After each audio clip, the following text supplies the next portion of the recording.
эхний асуулт маань зөчийн хувь эзэмслийн нутаг дээр бий болсон зөчийн улс буюу Алтан ордны улсын хэдэн онд байгуулагдваа.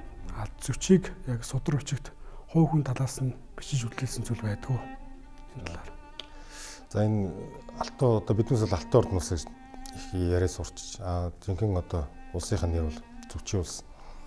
Зөчийн улс одоо байгуулагдах үндэс суурь бол мэдээж одоо зүч хаан хүүтэй холбоотой. За бүр одоо зөчийн улс байгуулагдсан цаг хугацаа гэх юм бол одоо хэд хэдэн одоо хүртэл одоо ингээ маргаж байгаа л да. Оросын түүхчд байна, Казахстаны түүхчд, за Татарстаны түүхчд маргаж байгаа. Зөчийн байгуулагдсан цаг хугацааг хамгийн эхний он нь бол одоо 1206 онд их Монгол улс байгуулагдаад за Чингис хаан өөрийн дөрвөн хүүдэд газар нутгаа тасдаж өгөхөд тий зөчийн улс үүсэх үндэс суурь тавьжээ гэж одоо үздэг. За зарим нь бол 1227 оны үед одоо 20-од оны үед за Чингис хаан баруун зүгт одоо Хорезмын хаан улсыг эзлээд за тэнд мэдээж зүсч үлдсэн. За тэндээс одоо 1223-4 оны үед одоо зөчийн улсын үндэс суурь тавьжээ гэж одоо үзэж байгаа. Гэхдээ яг тухайн үед бол яг аль биесээр одоо зөчийн улс гэж одоо нэрлэдэгсэн зүгээр зөчийн хувь эзэмшил. Яг хуу ихэнх судлаачид бол Батхан өрнөрөөс босч ирээд за Кипчакын талд нутагт одоо эргэж ир суусан 1242 оныг бол зөчийн одоо улс одоо байгуулагдах үндэс суурь гэж үзээд байгаа. Тэгээ ихэнх судлаачид ер нь 1242 онд үзээ яваад байгаа. Зөчийг хувь хүн талаас нь үлдээсэн зүйл өгдөг. Мөнх гүйг хаан шиг яг тийм нуруутай тийм хүн байсан гэдэг. Тэгээ ер нь байгаа одоо судрын чуулган дээр байна. Тэн дээр бол зүчийн тухай одоо маш их дэлгэрэнгүй өгүүлсэн байгаа. Зүч хідэн хүүхэдтэй, хэдий их нэртэй, хүүхдүүд нь ямар их нэртэй, ямар хүүхдтэй бүгдийг ингээд судрын чуулган дээр өгүүлсэн байт. За мөн дээрээс нь Казахстан болон одоо энэ Оросын зүчийн тухай хаан зүчий гэдэг маш олон ном гаргасан байна. За тэр юу номнууд дээр ингээд харахад ерөнхийдөө нөгөө яг нийтлэг нэгнээсээ тийм хуулбарлаад авсан. Нийт биднес мэдгэж байгаа бол зүч бол одоо Чингис хааны яач. За тэгээд эцэгтэйгээ муудалцаад за тэнд үлдээд сүлд бараг одоо ингээд нас орсон гэдэг нэг тиймэрхүү бичсэн байна. Ерөнхийдөө Монголд бол байхгүй. Ганц нэг жижиг ном байгаа. Орос одоо Европ. За тэр Казахстан бол зөчийн тухай ном бол нэлээд байна. За зөч маань 1227 онд 42 настайдаа тэгээд өвчний улмаар нас орсон гэж ярьдаг те. Гэхдээ зөч маань өөрөө төрхөөсөө авахгүйлаад их амьдралын зөрчилтөө нэрнээсээ авахгүйлаад бусад хүүгүүдийн адилаар бас амьдраагүй тэгж харагдаад байдаг. Тэгээд зөчийн амьдралынхаа сүүлийн жилүүддээ тэр цагаатадаа бас их зөрчилтэй байсан, дүүд цагаатадаа зөрчилтэй байсан. Тэгээд Чингис хаан аавтайгаа бас зөрчилтэй байсан. Аав нь нөгөө их уралдааг зарлахад би өвдөж гинэ гэд ирээгүй байдаг. Тэгээд Гүмлямын ном дээр баг Чингис хаан хүүгээ баг хүн явуулаад алуулцсан гэсэн байдаг. Энэ үхлийн шалтгаан нь ямар? Зөчийн үхлийн шалтгаан. Ер нь зүч гэдэг хүн энэ хорвоод мэндснээс хойш эхлээл онцог таавар шиг амьдралыг туулж ирсэн байт. За ер нь одоо ингээд хамгийн анх одоо зүчийг энэ хорвоод мэдлэхэд одоо Чингис хааны хүн мөн биш тэр одоо маш их хэрэгэлзээ гардаг. За үүний ч дотооддоо ч их ашигласан, дайснуудын ч их ашигласан. За гэхдээ Чингис хаан хизээч зүчийг өөрийнхөө одоо тий хүү биш гэж үзэж байгаа. Миний хүү хамгийн том хүү. Зүчээс бүхнээс илүү хайртай. Тэгээд зүчид одоо хувь иргэн одоо цэрэг өгөхөд зүчид хамгийн их одоо 8000 тий иргэн хүртэл үрж ирсэн.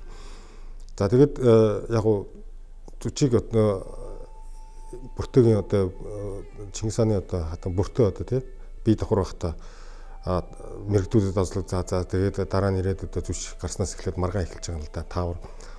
За миний хувьд бол ингээ үзэж яхад яагаргүй одоо зүч бол Чингис хааны хүү.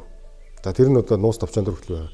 Юу гэсэн хэр Чингис хаан тэр тойрол манд жам хоёр дээр очтой тий миний эхнэр хүүхдийг мэрэгдүүд одоо ослоо авчлаа. Тэгээд авах туслаач гэдэг нь шүү дээ. Тэгээ миний эхнэр хүүхдийг гэдэг чинь жирэмсэн тий ихээ хөвлөд хүүхэд нь байгаа гэдэг мэдээд мэдсэн учраас миний эхнэр хүүхэд гэж хэлсэн байгаа. Тэрнээс жирэмсэн биш байсан болоод тий миний эхнэрийг авах туслаач гэдэг шүү дээ. Тэгэхэд миний эхнэр хүүхэд гэж. За тэгээ хүмүүс зүч гэдэг нэр дээрх маргаал зүч жоч те. За одоо ингээд зарим зочин гэж одоо нэрлэдэг байгаа. За тэгээд зарим болохоор юу гэднийхэр одоо энэ харийн хүн те. Харийн хүний хүүхэд одоо Чингис хааны одоо алтан уурагт ингэж орж ирээд зочин маягаар ирлээ гэж зочин гэд нэрсэн. Энэ биш, энэ бол зүч гэдэг чинь бас төрөг хэл бусад үүрхээр том уугам гэсэн тийм утгыг агуулж байгаа юм байна. За тэгээд зүч бол одоо мэдээж одоо хааны ууган хүүгийн хувьд бол хаан ширээ тэгээд заламжлах улам магадлал өндөртэйсэн. Гэвч одоо дотоод бусад хүүхдүүдийн асуудал гарсан. За мэдээж энд бол цагаатаа бол одоо зүчийг одоо мэрэгдийн хүүхд гэх зэрэгээр хад үзэж. За үүнээс бол маш их хэрэгэл гардаг. За хамгийн сүүл дээр хаан ширээний хүнд одоо заламжлуулах уу гэсэн асуудал дээр зүч одоо цагаатаа барилдаж явсан. Гурав нэг алах дээрээ тулж ирсэн. За энэ бол одоо энэ үед тулуус салгаж өгөөд дундыг өрнөлж ирсэн. За тэг өөрөөс бас мэдсэн. За би ер нь одоо ингэж хаан ширээн суух юм бол одоо эцгийн оронд хаан болох юм бол за энэ би болоод манай алтан уурагт хойш бидний өрөөд хоорондоо тэмцэлт юм байна гэж одоо зүч болсон. Энэ бол зүчийн маш том ухаалаг шийдвэр. Энэ л яагаад гэхээр маш том хагарлыг зүч намдааж байсан. За тийм учраас Хорезмын хаан тусыг байлдан дагуулт үед одоо өөрөө тэнд тэр нутагт үлдээх гэж одоо хэлсэн. Тийм учраас зүч одоо тэнд үлдсэн мэд. За тэгээд өөрийнх нь хувь эзэмшил одоо Чингис хаан хүртэл хэлсэн. За чи эндээс нүдэнд харагдах газар хүрэх нэг өөр юм болгож аваа. Тэгээд одоо зүчвэл эцгээ үдэж мордол өөр одоо харийн нутагт ингээд үлдээд тэрнээс хойш ер нь эцэгтэйгээ уулзаагүй. За тэгээд яг сүүлд түрүүний таны асууж байгаа тэр хуралдтай одоо ир гэж одоо шаардлага үүссэн. Гэвч одоо тухайн үед зүчийн бие мэйл бас тийм таагүй байсан. Өвчтөйс үнэхэр өвчтөйсэн. Булан агнж жагаад одоо морноос унаж бэртсэн байт юм. За үүнийг бол Чингис хаан бас хэнийг нэгтгэхэд нь одоо таныг алж одоо зүч хаан ширээ суух чинь хов зөөсөн. Дараа нь тэр мэдээ хүргэж ирсэн үнийг хайгаад олоогүй. За тэрийг бол одоо Чингис хааны тэр ойр орчмын хүрээний дундаас гарсан тий. Одоо цагаатайхны зүгээс ч юм уу тий. Эсвэл өгөөдөөгийн зүгээс ч юм уу гарч одоо зүчийг аль бол хаан болгохгүй гэсэн аргаар дундаас гаргасан яриа болов гэж боддtiin. Тэгээд мэдээж одоо Чингис хаан зүчийг одоо буулгаж авч цэргэлэн мордохоор шийдэжсэн боловч одоо дөрүүлээд зүч одоо эцгээс өмнө өнгөрлөөс мэдэрсэн. За үүнд одоо Чингис хаан гашууж харамсан тухай одоо сурвалжууд өгүүлсэн байдаг. Дараа нь тэр Оросын археологчид зүчийн одоо монгол нээсэлтэй. Тэгээд 46 онд. Тэгээ нээхэд үнэхээр одоо баруун гарна байхгүй. Тийм одоо Бандураг бол зөв илүү баруун гарна хүний саруугаараа байхгүй. Тий гэмтэлтэй энэ бол яхаар гоод гэмтлээс болж одоо тий. Нас болсон. Тэрнээс Чингис хаан одоо хүүгээ тийм алах хүн биш. Алаагүй. За тэгээд энэ гэмтлээс болсон. За тэр нь бол мэдээж дагаан гинж жагаад одоо морноос унсан тий гэмтэл гэж үзэж байгаа. Гэхдээ зарим одоо судлаач юу нүгдэх үнэхээр энэ одоо зүчийн бунхан уу мөн үү шүү дээ бас маргаан гараад. Зүчийн бунхан гэдэг яг юугаар нотлох юм гээд. Тэнд энд зүчийг оршуулах гэсэн нэг ч өгүүлбэр байхгүй. Тийм учраас одоо бас эрдэмтэд бас энийг эргэлзээд үнэхээр зүчийн бунхан мөн үү биш үү гэдэг дээр одоо юу яаж байгаа. Маргаан дэдэд бас судлаа гэдэг юм те. Тийм их асуудал бас яригдж байгаа. За зүчийн дараа түүний 2 дугаар хүү Бат өв залгамжилсан тий. Батын иргэн хов хүн талаас нь бас төрсэн зүйл байдгүй. За өгөөдөө хаан бол хичнээн зүчтэй жоохон зуршилтэй байсан ч гэсэн Батыг аягүй их дэмжсэн байдаг тий. Тэгээд Ахмад хөвгүүдээ аян данд Батыг цэргийн эргэлэн захирагчаар болгож явуулсан байдаг. Бат тэр Ахмад хөвгүүдээс юугаараа илүү вэ? Яг Батын эцэг одоо зүч өөрөө тийм түүх одоо онцлог шиг байсан бол бас Батын амьдрал бас тийм эдэртэй тавж ирсэн байна. За хүмүүс маргадаг л да. Яагаад одоо Бат зүчийн одоо үе олон үр ачнараас 40 гаруй одоо хүүхдээс тодорол гараад ирчих.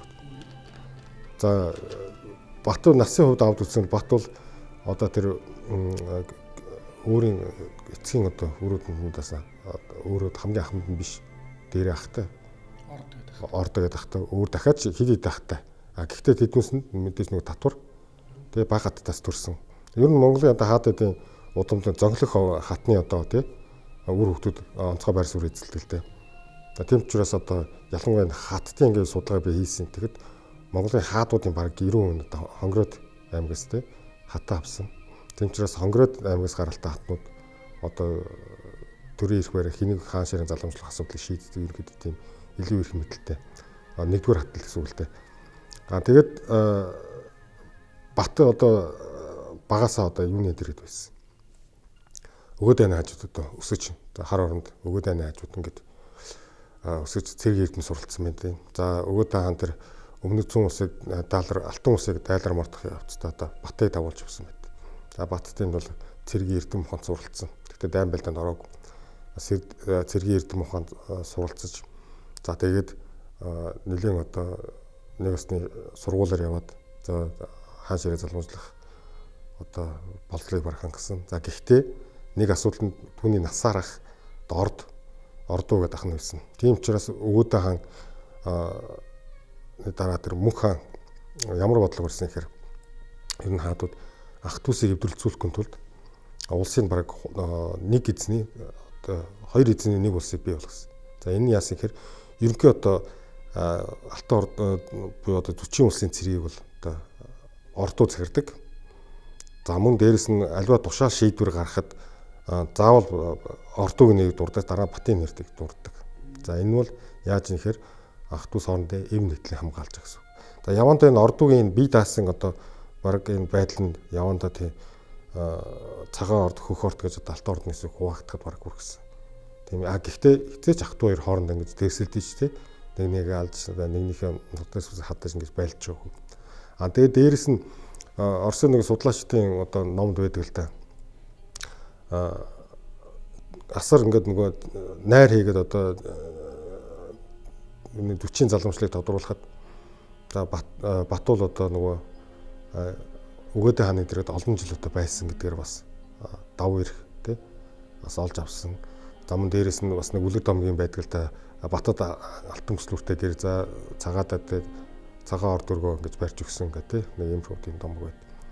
Тэгээ Батул одоо бусад өөрөөсөө нэлээд хэдэн ах нартай тэндээс хамгийн одоо нэгдүгürt бол мэдээж одоо Батын ээж одоо бол одоо хонгроод тий аймагаас гаралтаа. За тэгээд дээрэс нь Бат маань өөрөө өгөөдөө хааны дэргэд олон жил болсон болохоор бас их давуу эрхтэй. Тийм ч учраас манай хаадсан дээр үед одоо нөгөө төр залгамжтай улсууд бэлэг оюуны шалгалтлагал да төрөл бүрийн зүйлэр тий. Туулах юм бол одоо Чингис хаан хинээр хаан ширээ залгамжлуулах гал дөрвөн хүүхдээр марахад за цагаатай мэрэг мэдээж эрцгий тогшин тий 40-тай мархалта 40 бас барилдаж байгаа л гэтэл тэнд өгөөдөө дундыг өрнөлөө суужсэн. Тэгэхэд Чингис хаан бол ажиглаж байгаа шүү дээ. Энэ өгөөд бол их дундын өрнөлтөд төвч юм байна гэдэг. Яг тэр шиг бүх зүйл дээр ингэж Бат шалгарч гарч ирээд за хуулиасаар алтан ордын улсын одоо хаан ширээ залгамсан. Мөн дээрээс нь баруун зүгийн Ахмад өвгөндөө аян дайнд бол Бат бол голлох үүрэг үүсгэсэн. Гэхдээ бас энэ дайнд баруун зүгийн дайнд явахдаа анханаас нь дайныг командлагчийг юус томилоогүй л дээ. Тэгээ энэс бол том асуудал гарсан. За энэ бол одоо Баттай нас цэцүү бараг ах гэж хэлж болох одоо гүйг бүрийн эднэстэй одоо Бат одоо тэнд муудалцсан байдیں۔ 8 дээр хүртэл хэлсэн байдیں۔ Энэ насаар дүү хөтл ах хүнд одоо төрүүлж хондог барьсангүй бол Батын тэр гүйгийн хэсэг байд. За мөн дээрэс нь энэ одоо үе тэнгийн олон хан хүүгүүдийг аян дайнд явахад анханасаа хэнийг яг захирчаар одоо хин цэрэг командолж авах гэдэг одоо шийдвэрийг бас өгөөд хаана алдаа хийсэн. Тийм ч учраас хоорондоо маргалдаж за зарим тохиолдолд тэр Оросын нэг зарим хотуудыг эзэлж авах хүртэл хоорондоо маргаан гарч одоо хүчин тарамдж ирсэн. За энэ бүгд манаас алдаа юмаа гэж ойлгоод за зүүн хойд Оросыг эзэлсэн дараа өмнөд Орос руу явахаас өмнө нэг өвөлдсөн. Тэн дээр одоо Батыг яг аль биесээр одоо бүх зэргийн гэдэг командлагчаар өгөөд хаан томилсон. За тэндээс мэдээж гүйг одоо буцаад одоо хаашаа шийдвэрлэх гэж явсан байна.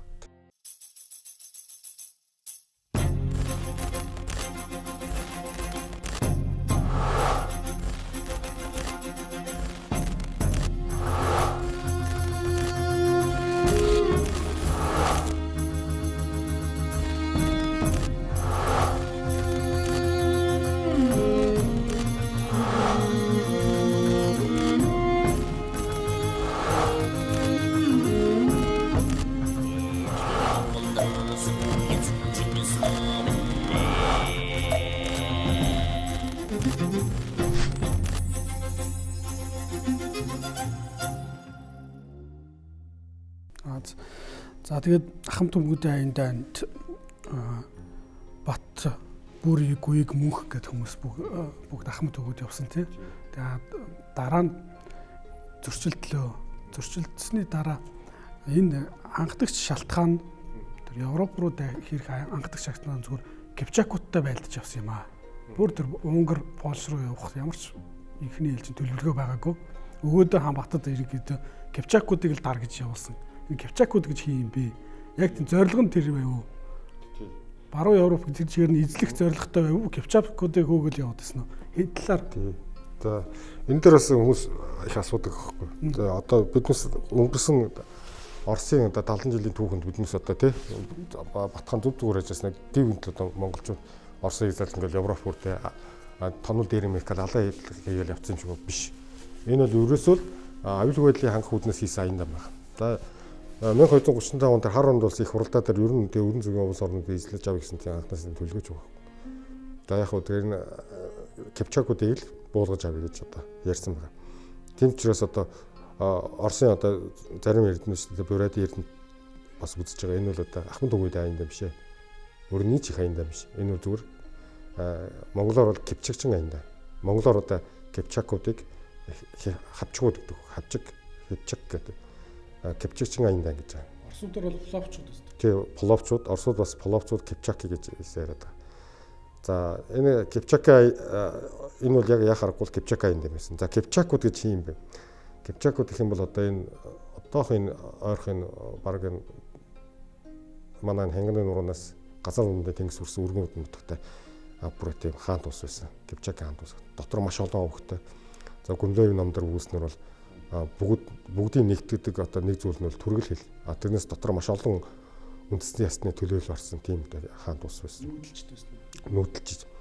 Гэхдээ бас нүүдэл суурин хэрэгсэл хосолсон. За тэгээд замд нь бас ижил мөрний Булгараад гэдэг бас Булгарын том хаант ус байсан. За тэгээд энэ Кипчакууд бол ерөөсөө анхнаасаа Монгол өсөлтөнд байсан болсон л та. 1221 он тэр Хорезмын хаант усыг байлдан дагуулж явах үед Хорезмын хаан одоо Мухаммед шахыг Каспийн тэнгисийн эзгүй харлуур зүхтагт нь тэр юу ассан нөгөө үнэнч Кипчак зэргүүд нь хамгаалж авсан. Кипчак зэргүүд хамгаалж авсаар агаад тэр юунд авчиад монголчуудын гарт үгэлгүй одоо Каспийн тэнгисийн харалтаа нуус. За одоо мөн Хорезм шахын их тэр Хорезм шахын одоо их нь бол бас Кипчак гаралтай. За тэгээд Кипчакууд бол одоо Хорезмын хаант усанд хөлсний зэрэг болсон байсан. За тэгээд дээрэс нь Чингис хаан зохиогдсон тийм мэрэгдүүд, найманчууд бүгд одоо Кипчак руу зүгт очдог. Ивэлд ноцсон. Тэгээ биднээс одоо Чингис хаан удаа дараа мэдээлэл хүргэж илчүүлгээс. За таанаас болоо биднээс одоо тий одоо байлгасан асуудал байхгүй. Одоо биднээс өртнээс мэрэгдүүдийг, найманчуудыг нааш өгчөө гэсэн. Тэгэхэд нөгөөдөл харин ч одоо манай хааны элчийг алж тий устгаж байсан. За тэгээд ер нь ингээд тэр Зевс өөдөр Хорезм шахыг хөөж явахдаа тэр юуг нь болсон байгаа нөгөө Мухаммедийн төв үнэнч Кипчак зүргүүдээ хөөж цааш нь үргэлжлүүлэн хөөгд тэр Хорезм шахыг амир өгдлээ гэж тий нас орсныг мэдээд цаашаа бүр одоо тэр Кипчак зүрг үндсээр нь устгая гэдэг. Тэгээ араас нь хөөж явж байгаад Крим рүү ороод за тэгээ Кавказыг даваад за тех замдаа Кавказтай Гүржийн хааныг буцаход за Кавказ руу ороход Кипчакууд Оросуудтай нийлж Калка гол тэр. Тэгэхээр нь хэлсэн байд. Зевс өгөөдөө хөөгөл явуулсан. Манай Монгол цэргийн үндэсний стратегийн зарчим бол дайснаа үр үндэсгүй устгах. Тэгээ дээр нь хорссон. Яагаад тэгэхээр тэр барихжсэн хааныг бариулахгүйгээр бүр дайнч ард юм авч явсаар хагаад ингээд монголчуудын гарт үгэлгүй Каспийн тэнгист ингээд аваадсан. Тэгээд хэлсэн мэт Оросод та настай байлдах сонирхол байхгүй. Таансыг мэдчихв. Ганцхан наад одоо биднүүсийн зарц боол тий наад Кипчакуудыг биднээс төгчгөө. Танаас наадахтайгаа оролцдог нь эвгүй шүү гэж хэлсэн. Тэгээд Оросууд тоогоочгүй харин ч одоо манай бас элчээ ингээд устгасан. За тэгээд монголчууд одоо Орос Кипчакийн тийм нэгдсэн хүч нь зарим мэдэн дээр 60-80 мянган зэрэг Оросын Кипчакийн холбоо. Манай хоёр бол Зевс өөдөр нэг 20 мянган зэрэгтэй. За тэгээд Калкын холын түүхэн дээр маш том тултаа болсон. За тэгээд ер нь яг манай хон бол 9 бараг 8 9 өдөр зүхтаж яваад Калка гол дээр тулж ирсэн. За ахмад хүмүүст аяндаас өмнө бүр өмнө бараг 10 жил өмнө. Тэгээд тэнд Калка голын хөөн дээр тэр Оросын вант усыг буцаж зогчоод За тэгээ буцахтаа мэдээж Булгар Кипчак нутгаар дайрч гарахтаа очиж хэлсэн мэд. Энэ бол Кипчак болон одоо эзэн мөрний Булгар маш том хаан тус байна. Энэ хизээ нэгэн цаг одоо манай аюулгүй байдал босдоо занал хэл учруулах юм байна.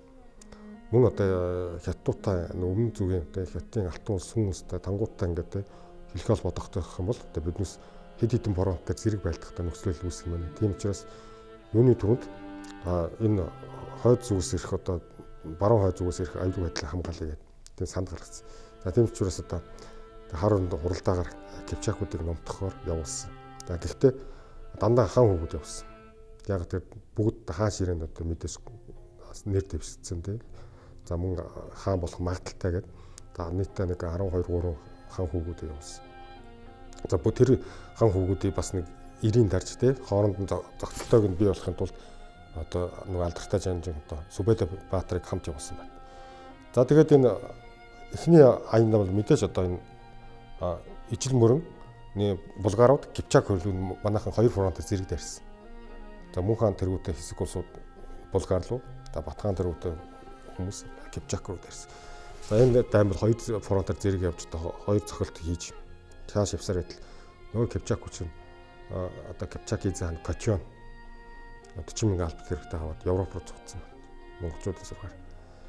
За мэдээж тэрийг одоо 40,000 хүн гэдэг чинь бас их хүч. Тэрийг устгахын тулд араас нь хөөс. Тэгээ хөөж явж аль нөгөө Кипчакууд Оросын нутг руу орсон.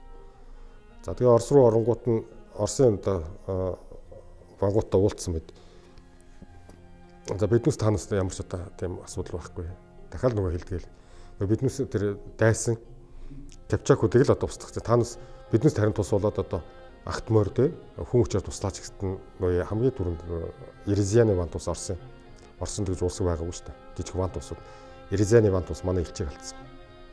Тэгээ Монгол төрийн одоо нэг том юу чи монголчууд үзэж чаддаг юм. Төрийн одоо элчийг хөнөөс үнд ямар ч тийм өршөөл байдаг. Тийм учраас Ерезианы вант усыг юу бас устгаад цаашаа явж байтал нөгөө орсууч тэр чигээр монголчууд тэр босоод ирсэн. За тэгээд Орос бол Монголын одоо тэр их цэргийн зөвхөн одоо тэр Кипчагийг хөөх аян дайны зөвхөн нэг одоо үзүүртэл одоо өртцсөн байхгүй. Өртцсөн. Тэрнээс Орос руу тусгаасан дай хийв. Тэгээ Оросыг ингээд зууралдаж дай хийж явсаар хагаад нөгөө Кипчакууд чинь Европ руу орж байгаа. Тэгээ Европ руу монголчууд 1941 онд Польш руу орж байгаа. За 3 замаар зэрэг орсон. Польшоор болон за тэгээд дараа нь тэр Өрмөний голоор ороод нэг нь Унгараар ингээд 3 чиглэлээр орсон мэт. За тэгээ Польшид 1941 оны тэр 4 сарын 8-нд чинь шаа лигнисийн тулдаанд одоо ялаа. За дараа нь 2 өдрийн дараа шааяа гол дээр Унгарыг буцах чинь Европод чинь 2 өдрийн дотор бараг 100,000 хүн алдчих واخ монголчууд. Гэтэл монголчууд Батхан маань эндээс Монголоос явахдаа 30,000 зэрэгтэй л явсан. Тэгээд тэр Европын одоо 100,000 зэрэг зогсож 2 өдрийн зайтай. Тухайлбал шааяа голын тулдаанд Европын 65,000 зэрэгээс 56,000 зэрэг нь Монгол зэргүүдэд тусдагсан. Тийм л дээ маш аимшигтай одоо хохирол. Гэтэл Монгол зэрэгээс түүхэнд үзэхээр 1000 зэрэг л өгсөн. За тэгээд цаашаа явсараад Кипчакууд дахиад хөөгдсөн. Дахиад хөөж явсараад хамгийн сүүлд маань Кипчакууд маань хаана очив гэхээр Турк руу орсон. Одоо яг өнөөдрийн Туркийн тэр одоо Стамбул тэр хавцаа хой өөр очиод одоо сургалт ирсэн. Хэрвээ одоо өгөөд хаан нас орсон тийм мэдээ ирээгүй бол яг Турк руу орохоор бэлэн байсан байна. Австри Венатын гадаа за мөн тэр газар нуурын тэнгисийн ирэг дээр ингээд Монгол зэргүүд очсон байсан. Гэвч одоо өгөөд хаан нас ирсэн мэдээ аваад Батхан яаралтай зэрэг аваад одоо хойш нут руу утсан. За энэ бол одоо Европчуудын хилээд байгаа шиг тэр цаг агаар тэгэл монголчууд хүч чадар суларсан асуудал маш том асуудал болсон. Энэ бол юу гэхээр өгөөд гуйг Батхан хоёр муудалцсан. За тэр хоёронд асар том ус зангигдсан. За тэгээ гуйг хэрвээ Монгол улсын хаан болох юм бол мэдээж одоо төрийн хууль ёсоор ял асууж Батыг дуудана. За Бат хэрвээ очих юм бол тийм цаазаараа болно гэдэг мэдчихсэн. Тийм ч учраас одоо Бат яаралтай буцаж за өгөөд гуйг л биш бол хэний ч хаан болоход бэлэнээс. Тийм ч учраас цэргээ авч утсан. Дараагийн болсон процесс бол Батыг хэдий удаа дуудаж исэн. Гэвч одоо Бат бие өвчтэй гэсэн шалтгаанаар очоогүй. Дандаа ах トゥ нараа явуулж исэн. Тэг үүнд нь гуйг орсоод хэнийг Батыг одоо буулгаж авахгүй ингээд цэрэгтэй явж байгаа замдаа ингээд нас урсан. Энэ дээр нэг ахмад хүүгүүдийн аян дайнд Бат Европ руу орлоо. Тэгээ одоо 21-р зуунд Европын холбоо гэж байна шүү дээ. Бүх Европын холбоо. Тэр үед яг тэр Монгол цэргийн товтлогоноос хамгаалж Европын холбоо гэж үүссэн. Бүх цэргүүд нэгдсэн. Одоо Тевтоны хайрам гэж байсан тий. Европын тэр одоо бүх лордууд нь цугласан. Тэгээ энэний эсрэг Батын зэрэг нөгөө Лигницийн тулаанд бүгдийг нь буцсагсан гэж ярьдаг тий. Тэг яг монголчууд ч нэгтгэсэн юм биш. Өмнө нь Загалбайтны аяндаа ч 8 удаа болсон. Аа. Тэгээ тэр болгонд одоо Европ тэр чигээрээ босч одоо Иерусалим руу тий лалынхантай исламынхантай байлдах гэж явж ирсэн. Тэр бол ол засгийн төлөө. Зөвхөн олдсын төлөө. За тэгэхэд монголчууд орж ирэнгүүт харин жинхэнэ одоо өөрсдөө амнисны төлөө аюулгүй байдлын төлөө нэгдсэн. Энэ бол анхны тохиол. Аюулгүй байдлын төлөө анхны тохиол. За тэр Лигниц болон Шаяа голдор чинь Герман Тевтон ордны одоо эрцаарууд тий мөн одоо магистратууд за мөн Франц, Испани, Англи гэд бүгд оролцсон. Бүх Европ монголчууд эсрэг боссон. За тухайн үед Европ том алдаа гаргасан. Монголчуудын чимээнээр одоо Оросоос зүгтсэн вангууд Европ очиж. За мөн Европын Ромын папт захил бичсэн тусламж туслаач. Дорн зүгээс Оросууд уу? Тий, Оросууд татарууд гэдэг одоо монголчууд ирж байна. За эднүсийг одоо нийлж одоо устгахгүй бол одоо дараа нь дийлдэхгүй шүү гэсэн чинь Европ юу гэж хариулсан гэхээр танаас бол үрдэх ёстойгоо үрдсэн. Танаас бол буруу номт. Ортодокс үнэн алдартан бол зүүн Ромын эзнүүлсээс гаралтай Византын тий үнэн ортодокс үе үнэн алдартны шашин бол одоо католик протестант шашин хаанч хүрхгүй. Танаас бол буруу номт. Хэрвээ тухайн үед Ромын пап туслаад тий Оросд туслаад зэрэг оруулаад ирсэн бол үдээд Оросууд үнэн алдартан биш католик болцсон. За католикийн тархалт номхон талаа хүртэл үргэлжилсэн байх ус. Магадгүй биднес ч католик байсан үгүйс. Гэтэл Европ тэр үедээ тустаагүй алдаа болсон. Дараа нь тэр зовлонгийн өөрсдөр мэдэрсэн. Стратегийн том алдаа гаргасан. Дараа нь тэр алт орд бус байгуулагдахад Александр Невский юу гэж хэлсэн гэхээр яага Батханыг төссөн гэхээр биднес католик болохгүй. Монголчууд бол шашинд бол тулгдгүй юм байна. Тийм учраас ортодокс хамгаалахын тулд монголчуудтай биднес хүч авчрахаас руу харахгүй гэдэг. Тэгээ монголчуудын хүчээс католикийн маш олон толгоонуудыг зогсоож ирсэн. За Бат маань Ахмад төвүүдээ айн танаас буцаад ирлээ. Тэгээ их Монгол улсын хаан гүйг боллоо. Тэгээ Батын үйл ажиллагаа ер нь ямар вэ? За 1250 онд Бат маань бас одоо өөрийн эзэмшлэх газартаа хаан тулсаа бэхжүүлэх талаар ажилласан. Тэ? Бат сарай гэж хот байгуулсан. Тэр хотыг үүсэл хөгжил ер нь хэр хөгжилтэй хот бай. Тэгээ Батын үйл ажиллагаа ер нь юу вэ? За 1242 онд Бат хаан ер нь буцаж ирээд одоо Оросд биш. За Кипчакийн нутаг дээр өнөөгийн Казахстан нутаг дээр тий ирж одоо ер нь төвхөнсөн л дөө. За тэгээд Сарай гэдэг хотыг байгуулсан. За Сарай гэдэг маань одоо Турк хэлнээр бол орд сарвч гэж одоо тайлбарлаад байгаа л да. Ер нь гэхдээ орд гэсэн биднес Сарай гэж нэрлэдэг байсан. Орд гэж нэрлэдэг байсан. Хааны орд өргөө тий Аврог орд гэж ярьдаг шээ. Тэр шиг хааны орд гэж ярьдаг. За тэгээ яг Сарайг бол одоо Бат хаан байгуулад одоо энэ бол одоо хамгийн одоо тухайн үед бол нэлээд өндөр хөгжилтэй хот болж бий болсон байгаа. За яг хэдийгээр одоо Бат өнгөрсний дараа Батын дараа Бэрх хаан болохдоо арай Бэрх Сарайг бас тустай хот байгуулсан. Гэхдээ анхдагч гэдгээрээ бол Сарай бол нэлээд тийм өндөр хөгжилтэй байсан. За дээрэс нь Бат хаан ер нь одоо улс орны бэхжүүлэх ажлыг хийж гисэн. Нэгдүгээр одоо засаг захиргаа хүн амын одоо тий бүтцээ одоо ингэж үзээд за хэдэн зэрэг гарах боломжтой. За хаагур дайсан давталж орж ирэх боломжтой бүх зүйлээр бэлтгэж хийсэн. Мэдээж Бат хаан болоод хар орон тагнуултай байсан. За тэр нь бол мэдээж тулуун бэлэвсгийнхнээ сорхуудааны хатан гэж одоо судлаач үздэг. Яг тэгэхээр одоо хар оронд гэсэн бүх мэдээллийг Батын чихэнд сорхуудааны хүргэж ирсэн. За мөн гүйг зэрэг авч мортныг сорхуудааны л бас хэлж ирсэн. Яг нь сорхуудааны хатан бол бас нөгөө өөрийн удам үр хөвгтийг хаан ширээ суулгах тийм бодлоготой. За тэр нь мэдээж одоо гүйгийг одоо байг цагт боломжгүй. За ганц одоо бодит сөрөг хүчин бол одоо мэдээж Бат хаан. Тийм учраас Баттай ингэж одоо зөвшөлдсөн байгаа. За тэгээ Бат хаан бол одоо 1242 оноос ер нь энэ 40 улсаа үндэс сүрийн тавьж одоо улс шиг улс болгож нэлээд хөгжүүлсэн. Маш их хэмжээ хийсэн. За мөн энэ тэнд гарсан одоо Оросд болон Булгарт гарсан бус төлөвлөгөөнд дарсан. За хамгийн гол нь нэг асуудал нь бол одоо энэ Монголын эзэнт гүрэнтэй бас хил амаа олцож чадахгүйсэн. Ер нь тухайн үед одоо Гуй хаан бол одоо төрийн их зэрэгтэй 100 хэдэн мянган зэрэгтэй. За тэгээд дээрэс нь мэдээж одоо Бат хаанаас одоо ял асуух тийм бодолтой байсан. Тийм учраас хамгийн одоо ихний бэлтгэл аюулгүй байдал хангах бэлтгэл. За тэрийг бол одоо Бат хаан маш сайн хийсэн. Тийм учраас тэр гуйгийг ирэхэд бол одоо хэлсэн үг байдаг шүү дээ. Одоо Монгол үндэстэнд мөхсөх хийгүүд үзэх харах шаардлагатай бол одоо л энэ тал харах болж байгаа. За тэгээд өөр өөртөл нөгөө нүргэнээс ордоосоо морж явах та. За тэгээд хэрвээ одоо ингээд ялт тийм бол тэнгэр өршөөд ялт байгуулаа ирэх тийм бол одоо ирэх болтугай гэж залбирал ингээд тахлагуулдаа явж ирсэн. Ер нь 40 улсын тэр Бат хааны үед бол цэвэр одоо тий монголчуудтай за нөгөө дээр нийгмийн дээд давхар монголчууд за аль биесны хэл нь монгол тий ер нь тийм тэр өвөг эцэг Монголынхаа ёс заншлыг тий Чингис хааны үеийн ёс заншлыг засах бол бүгдийг хэрэгжүүлж ирсэн.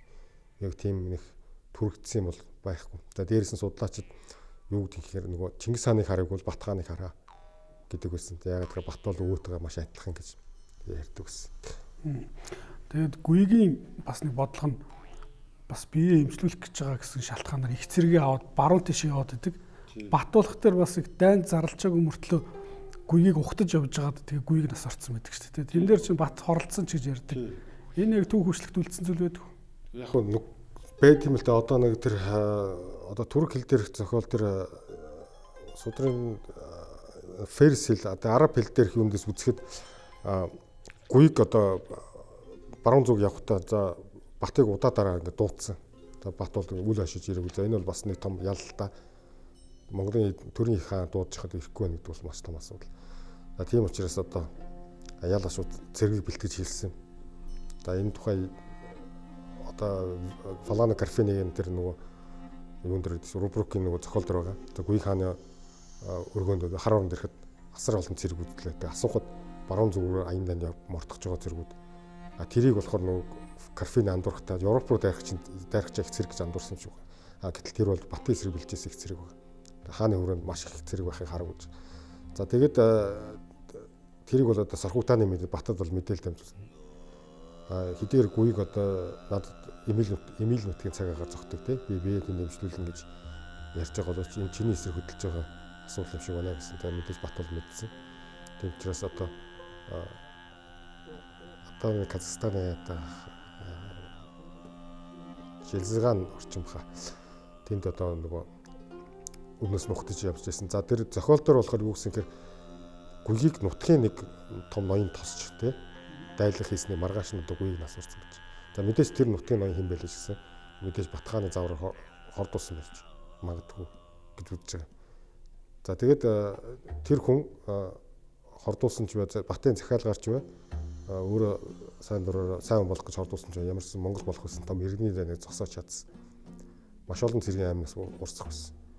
Бат бас хэдийгээр одоо Сүбэдэ яваад өгсөн байсан ч гэсэн Батад бас тодорхой хэмжээний томхон жанжтнууд байсан. Нөгөө жанжин одоо хин Бурундай ноён жанжин, Боролдай жанжин гэж байгаа Баатар. Одоо энэс хол маш олон жанжид байсан. Тийм учраас нэлээд том хэмжээний одоо дайн гарахаас сэргийж чадсан болов гэж бодож байна. За тэгээд Гүйг маань насарчлаа. Тэрний дараа Бат аюулгүй байдлаар ирэхэд өөрийнхөө улсын хэмжээнд хангацлаа шүү дээ, тийм. Тэрний дараа ингээд Мөнх хаан их Монгол улсын хаан боллоо. Мөнх Батын харилцаа нэлээд сайн байсан. За тэгээд Мөнхийг нас орсны дараа Батд ч гэсэн ерөнхийдөө нас ордог тийм үү. Батын бас үхлийн шалтгаан нь юу вэ? За дээрэс нь энэ Батын дараагийн хаан өөрийнхөө нэг сардаг бас шуудлахгүй бараг жил хаан болол өгсөн байдаг шүү дээ. Энэ шалтгаан юу вэ? Ер нь өөхөд хаанаас бараад ер нь Бат бол одоо Алтан уургийн дотор хамгийн ахмад нь болсон. Ер нь их жил нөлөөтэй том хүн болсон. За тэгээд дээрэс нь өөрийнхөө эзэмшил улстай болцсон. За тэгээд Батыг хаан суулгах гэж одоо маш олон хүн хичээсэн. Тэгээд өөрөөс бодож ирсэн хэрвээ би одоо хаан суух юм Монголын эзэмшил хаан суух юм бол том зөрчил нь бас ойлгож ирсэн. Тэгээс бас дэмжлэг авах нь юу л бол гэж бодож ирсэн. Тийм учраас өөрийн одоо тийм тоглоомын тий одоо тоглоом гэж тийм өөрийн дуулууртай өөрийн гаргаж ирсэн тийм бэлдсэн үнийг гаргаж ирэх шаардлагатай. За тэр нь мэдээ хайсан чинь мэдээж одоо тулуу биш энэ тулуун хүн одоо Мөнх. За Мөнх одоо Бат хоёрын харилцаа бол одоо маш эртнээс холбоотой. Тэр Орос руу дайрч хахад бол одоо маш эвтэй найртай. За хоорондоо эвдэрлэж байгаа сүнг үеигтэй муудалж ирсэн. За дээрэс нь Батад амнасыг авсан ч юм уу одоо маш олон мэдээлэл Мөнхийн ээж одоо Сархутааны хатан бас өгчээсэн. За мөн дээр нь Сархутааны Бат хоёр бас нэлээд тийм ажил хэргийн одоо тий нэлээд холбоотой болцсон байсан. Тийм учраас одоо мөнхийг одоо хаан суулгах асуудал дээр бол одоо Батхан бол тууштай зогссон. Бүр одоо тэр Монголын түүхэнд анх удаа Эрдэнгийн хөдөө харалт одоо их хуралдааг биш, Монгол нутагт биш, хар хорнд биш. Одоо тэр Кипчакийн талд одоо хуралдааг зарлж хуралдуулсан. Гэтэ тэнд бол өгөөд амтлах нь очоогүй. За тэгээд мэдээж одоо мөнхийг бол зүтгүүлсэн. За тэгээд удаа дараагийн тийм хилцээрийн нэг одоо маш олон одоо дарамт шахалт тийм үр дүнд одоо мөнхийг хаан ширээнд суулгасан байна. За мөнх бол хаан ширээнд суугаад Батууд бол маш их эрх мэдэл олгосон мэт. Ба өөрийнх нь дайснуудаа хариу одоо бодох тийм одоо эрх өгсөн. За тийм ч учраас Бат хаан одоо өрний дайнууд өөрт нь муудалцсан. Тэр одоо гуйхтай хамт байсан арга сууны хүн одоо бүрий за мөн одоо бусад улсуудаас бол өшөөг авсан мэт. За бүр амруу чулууж их залсан ч гэж байна. За ер нь өгөөдөө талынхны ерөнхийдөө ингэж одоо тулуун тал угсаа за зүчийн тал хоёр нийлж одоо өгөөдөө угсааг бол үндсээр нь дарж авсан.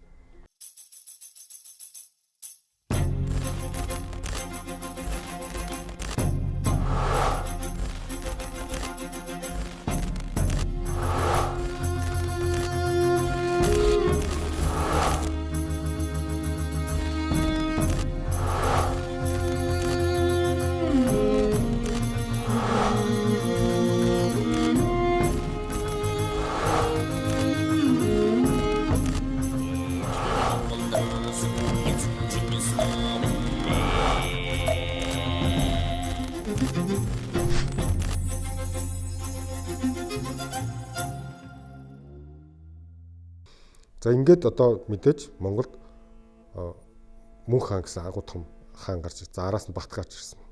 Үндсэндээ энэ хоёр баг хамтарч төрөөр гэх юм уу да. Тийм хүм маягийн тийм сонин юм тогтсон байт. За Европын жуулч хэлсэн байт юм л да.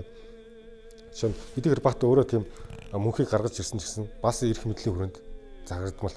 Одоо жишээ нь Бат бол биеийн асуудлыг шийдэхгүй байна. Энийг Монголын эзэн өгөөд хаан тий мөнх хаан шийднэ гэд мөнх рүү явуулж ирсэн. Мөнх болохоор юу гэж хариулсан гэхээр Бат бит хоёрын эзэмшил газар наран уурхаас наран юм мандах нарны цэцэрлэг руу цэцэглэн дэлгэрч ингээд хэлж байна. Заавал хамт хэлж ирсэн. За энэ бол нэлээд тийм зузаан болж. За тэгээд Батхан бол нэг хэсэгт бол одоо аюулгүй болсон. Гэвч одоо өгөөдөө хаанаас ороод удалгүй одоо биш Батханаас ороод Батханаас орсны дараа бол одоо хаан ширээний асуулга гарч ирсэн. За мэдээж бол Бат бас олон хүүхэдтэйсэн. За эндээс бол Улагчийг Сартгийг хаан ширээн суулгасан. За уугна. За Сартаг хэдийгээр одоо хаан суусан ч гэсэн хар урам орчоо буцаж ирэх хар оронд очиж их хаанаас одоо тий мөнх хаанаас одоо Бат хааны залгамж гэдэг албаасны статус одоо залгамж томилгооны бичиг авч ирээд юунд нас орсон мэт.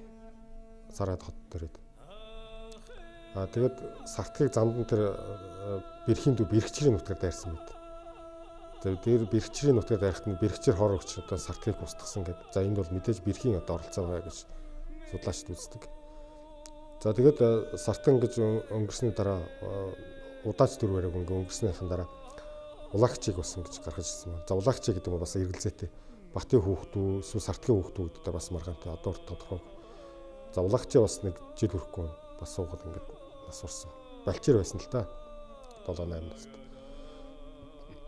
За тэгээ энэ асуудал бол дахиад нөгөө монголчуудын дунд байдаг эвдэрэлцээ тавьсан.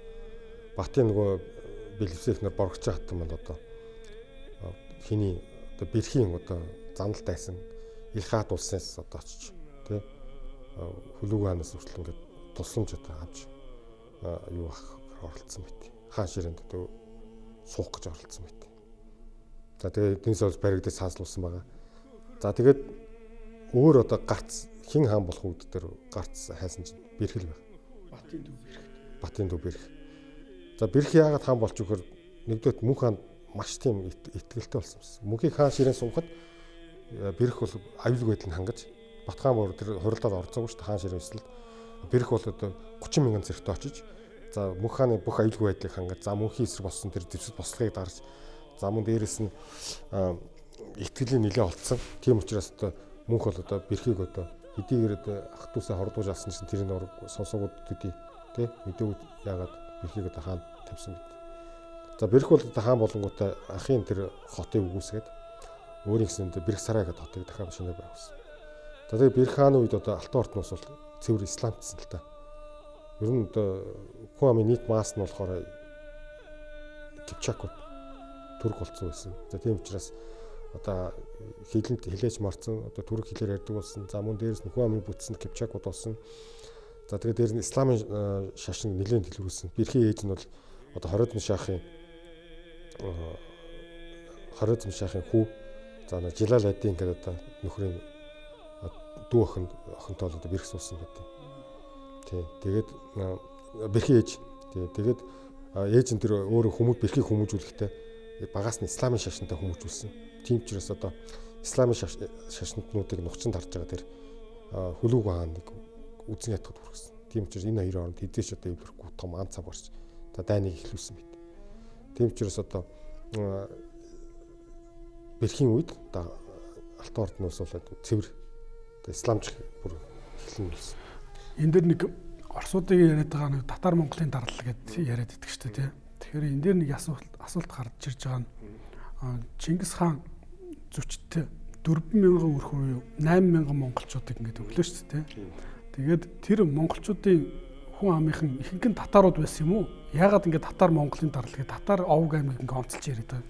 За тийм энэ ер нь Европод монголчуудыг анх монголчуудын сурч юмэл татарууд гэж нэрлэж гисэн байна. Яагаад гэвэл бид монголчуудын өссөн дайсан бол татар шүү дээ. Татар аймаг шүү дээ. Гэтэл яагаад татар гэвэл энэ чи хэд хэдэн ном байгаа. За нэгдүгээр энэ европчуудын дунд нэг домог байдیں۔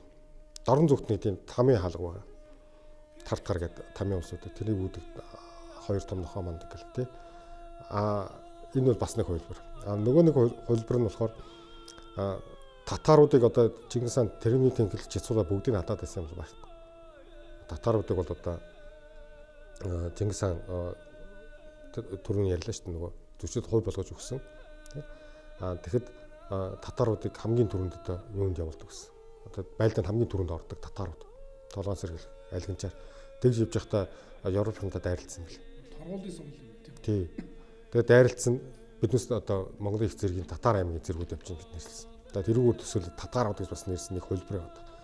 За тэгээд нөгөө грек хэлнээр тартар болов ингээд тартар буюу татарус гэдэг янз янзын нэршил байгаа л да. Одоо хүртэл энэ дээр яг тайлбарлаж чадахгүй байгаа ус. Яг энэгээр нэлээд одоо нөгөө Европын чинь тэгээд татар Монголын одоо дарал гэж үздэг байгаа. Тэрнээс бол биднээс чинь нөгөө татарууд биш монголчууд.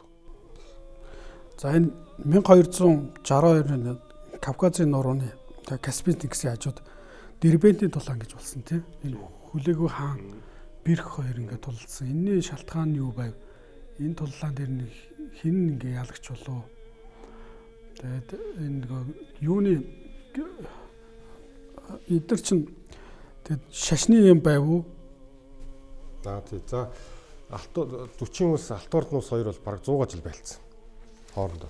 За 100 жил байлцсан. За энэ дайн тулааны бараг ихэнхт нь ил хаан тус. Одоо тий. Хүлүүгийн улс одоо ялсан байдаг их тулаанд нь хүлүүгийн улс Алтан ордноос ялагдж ирсэн. За энэ хоёрын бэрх одоо хүлүүг хоёроос их анх зөрчил гарсан. Энэ хоёрын зөрчил бол одоо маш олон зүйлс үүсэлтэй л дээ. За хэд хэдэн одоо асуудал. За нэгдүгээрт бол энэ цэвэр шашны зөрчилтэй болсон. Одоо бэрх хаан бол одоо исламын шашинтай. Хүлүүгөө болохоор одоо исламын шашинт нь тааг бантдаг. За ээж нь сургутай наатан бол одоо Христийн Нестор шашинтай байсан. За үүнд их одоо дургуутсаж бэрх загтал хүртэл бичижсэн мэт. Одоо мөн хаанд исламын шашинтнуудыг хитрхи одоо ингэж хүлүүг алж устгаж байна. Энэ бол одоо байж боломгүй доромжл гэж үзэжсэн. За хоёрдугаарт газар нутгийн маргаан байсан. За тэр газар нутгийн маргаан юу гэхээр одоо энэ Дербентийн хөндий тэр хөндий чинь адуу мал бэлчээхэд тохиромжтой маш сайхан газар нутг. За энийг бол мэдээж хин 40 ус бол одоо авах ёстой гэж одоо нэгсэн. За үүнийг бол мэдээж сэрэг дайны зорилт болохоор хүлүүг ус өгөхгүй гэсэн. За энэ бол мэдээж дайны олцноос болж болоодж байгаа. 3 дугаарт нь болохоор үл итгэлцэл байдлаас бас бий болсон байна. За тэр нь үл итгэлсэн юу болсон гэхээр Хүлүүг хаан Багдадыг 1250-д Багдадыг тэр байлдан дагуулах явцдаа Монголын харийн улсууд бүгднээс цэрэг татсан. Тэгэхэд Алтан ордны усаас бас нэлээд тооны цэрэг татсан. Гэвч одоо тэгэд хараал хийсэн гэсэн шалтгаанаар Алтан ордны улсын бараг Алтан уургийн хаан хүүгүүдийг одоо Хүлүүг хаан цаазар авсан байт. За мөн дээрэс нь Бэрх хаан тэр цэргүүдээ тэр Багдад руу явуулахдаа ийм үг хэлсэн бэл. Хэрвээ ямар нэг асуудал болвол та нас зүгтахтаа одоо зүүн зүг рүү ш дорн зүг рүү одоо баруун зүг рүү Мамлюкийн нутг руу зүгтараа гэлсэн юм бэл. За тэгээд нөгөө толгойлж явсан жанжтын хараал хийсэн тагнуулын сэргээд Хүлүүгийн цаазрангууд цэргүүд нь шүн зүгтаад юу руу явчихсан бэл. Нөгөө одоо яг ил хаатын өөрсдийнх нь зандалтайсан Мамлюкууд руу зүгтцсан. Египт рүү зүгтсан. Мамлюк руу зүгтсан. Бас их дунд ясаасан. Тий. Тэгээ Мамлюк руу зүгтнаа гэдэг дайсан руу зүгтнаа гэдэг чинь бүр ингээд уурна хүрч. За энэс болоод ингээд ерөөхдөө ингээд муудалцаад.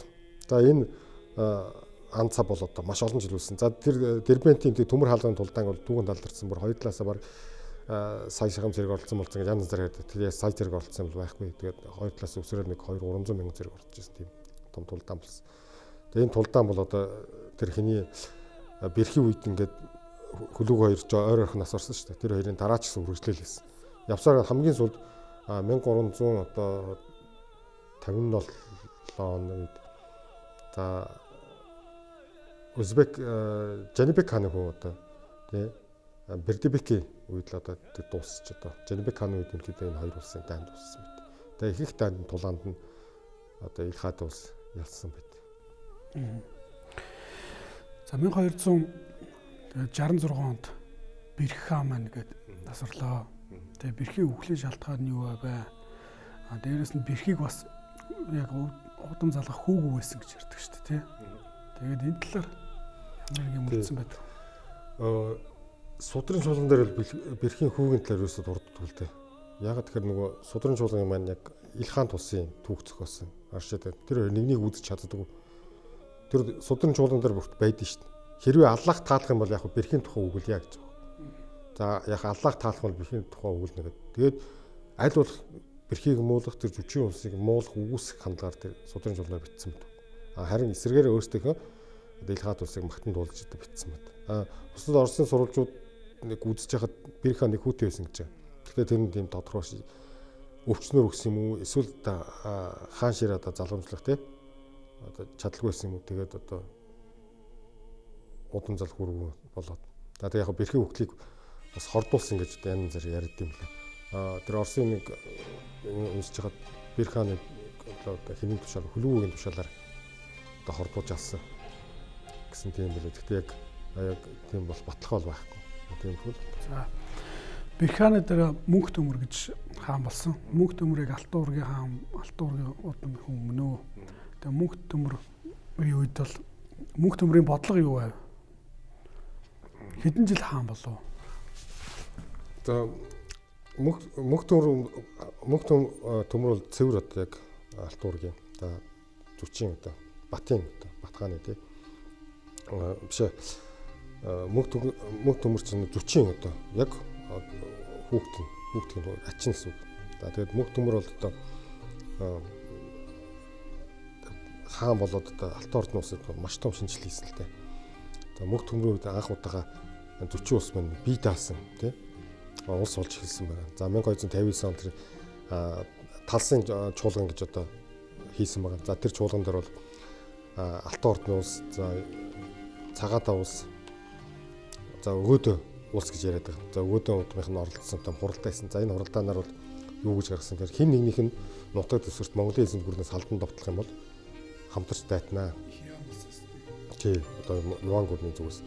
За тэгээд хин нэгэнд аюул тохиолдол хамтарч туслан. За мөн дээрэс нь Цагаатаа улсын газар нутгаас хувааж авсан байт. Хүчээр талсан шулгана. За Өгөөдөөх нь авсан Алтан ордны улс авсан мөн Цагаатаа улсыг гомдоохгүй тулд ил хаатай байлдаад дуртай газрыг эзэлж авах гэсэн тийм одоо тунхаг гаргасан. За тэгээ мөн дээрэс нь анх удаа Мөнх төмөр хааны үед зүчийн улсад хүн амын тооллого хийсэн. За дээрэс нь Оросуудын талаар одоо баримтлах бодлого одоо хэрэгжүүлсэн. За ялангуяа Оросуудыг яа татвар авах уу? За сум мэдийг хэрхэн ивент итгэв те. За мөн Кавказыг байлдан дагуулгаад Оросуудыг авч явж та те. Кавказ аяндад оролцуулсан гэдэг. За мөн Орос орд хоёр одоо хэрхэн яаж харилцах асуудлыг бас нэлээд зохицуулж. За мөн сум мэдийн одоо татвар авахгүй байхдаа сумыг яаж хөгжүүлэх гэх бүх асуудлыг одоо Мөнх Төмөр хаан гаргаж ирсэн. За Мөнх Төмөр хааны хаанчсан жилүүд гэх юм бол одоо яг судлаас ингээд талтаа Монголын эзэнт гүрнээс салан тусгаарлах ажиллагаа эхлүүлсэн. Гэхдээ Мөнх Төмөр бэрхийн үед Мөнх Төмөрийн үед салан тусгаарлах ажиллагаа явагдаагүй. Яг та түүнээс хойш 1312 онд Узбек хаан хүртэл одоо Алтан ордын улс маань Монголын эзэнт гүрний харьяа гэдэг хүлээн шөрөөд за Юан гүрэн жилгээр халб барьдаг. За тэр үе тухай Юан гүрэн цэрэг авчиж өгдөг.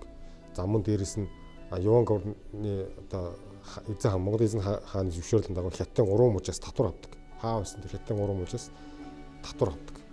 За мөн Орос болон одоо энэ өөр эзэмшил нутгаас хувь өгдөг. Монголын эзэн хааны хувь бол одоо энэ Алтан орд энэ нутагт бас зөндөө байсан. За Мөнх Төмөр хааны одоо хаанчлалын жилүүд тухай бол сая нэг Оросын нэг хийсэн одоо орд гэдэг тийм Алтан орд гэх кинонд яг гарч байгаа. Тэн дээр бол яг Мөнх Төмөр хаан хэрхэн одоо хаашаа. Тэгтээ яг уран сайхны хэтрүүлэгтэй. Гэхдээ яг процесс бол яг тиймэрхүү маягаар явсан. За Мөнх Төмөр хаан бол мэдээж одоо бэрх сонголт байгаагүй. Тийм учраас одоо Мөнх Төмөрийг одоо сонгохоос өөр Мөнх Төмөр хаан үед бас юутай Илхаатай амьд байхад сонгогдсон. Ер нь бэрх амьд байхдаа Мөнх Төмөрийг ерөнхийд нь одоо бэлдчихсэн. За тэгээд Илхаатай байлжсэн тайм зогссон. Яагаад тэгэхээр Хувлаа хаан тэр үеийг эвлүүлсэн. Мөнх Төмрийн үед бол Илхаатай их байлдан ерөнхийдөө ингээд зогссон байт. За тэгээд тэр Оросын түүхт үзүүлснээр Мөнх Төмөр хаан одоо өвчнөр одоо тэнгэрт хэлсэн байна. Мөнх Төмөр хаан ч өөрөө бөөгийн шашинтай байсан. Тийм. Мөнх Төмөр хааны гонцлог юм нь болохоор нөгөө тэнгэр шүтлэгтэй хүмүүс. Хэдийгээр бэрхийн дараа ингээд исламтсан байсан ч гэсэн улс орны ислам байсан ч гэсэн мөнх эзэтэр шашны асуудал ороогүй. Зөвхөн өөрөө одоо тэнгэр шүтлэгтэй болохоор тэнгэртэй харьцаж ингээд одоо тэнгэрт дахлаг өргөж ингээд яг одоо монгол ёсоор монгол хэл монгол соёлоо яг одоо гэв яагаад гэвэл өөрөө нөгөө исламаар хүмүүжөөгөө багасаа бөөн шүтлэгтэй байсан учраас одоо Алтан ордын улсын хаадыг 60 гаруй хаад байдаг. Ингээд үзэхээр нэг хэсэг нь бөө тэнгэр шүтлэг, нэг хэсэг нь одоо тий ислам шүтлэг гэдэг юм холимог маяг ингээд хаад ингээд явчихсан. Алтын хүмүүс алтгийг чинь Нестор шашинтай байсан. Тий Сартаг бол Нестор шашинтай. Нестор одоо шашны шүтлэг. Сартгийн тэр энтер нөгөө Александр Невскийтэй хамт ингээд тий яагаад нөхөрлөг болсон гэвэл шашнаараа дамжиж одоо их нөхөрлөж. За тэрнээсээ болоод одоо Невскийтэй баг ах トゥ тий Александр Невский чинь Батхааны одоо өргөмөл хүүгээл янз яриа. Гэтэ Батхан тийм хизээч тийм одоо өргөмөл хүүгсэн зарсны баримт нутгал байхгүй. Яг уран сайхны юмар хүмүүс тэгж хэлээд. За тэгээд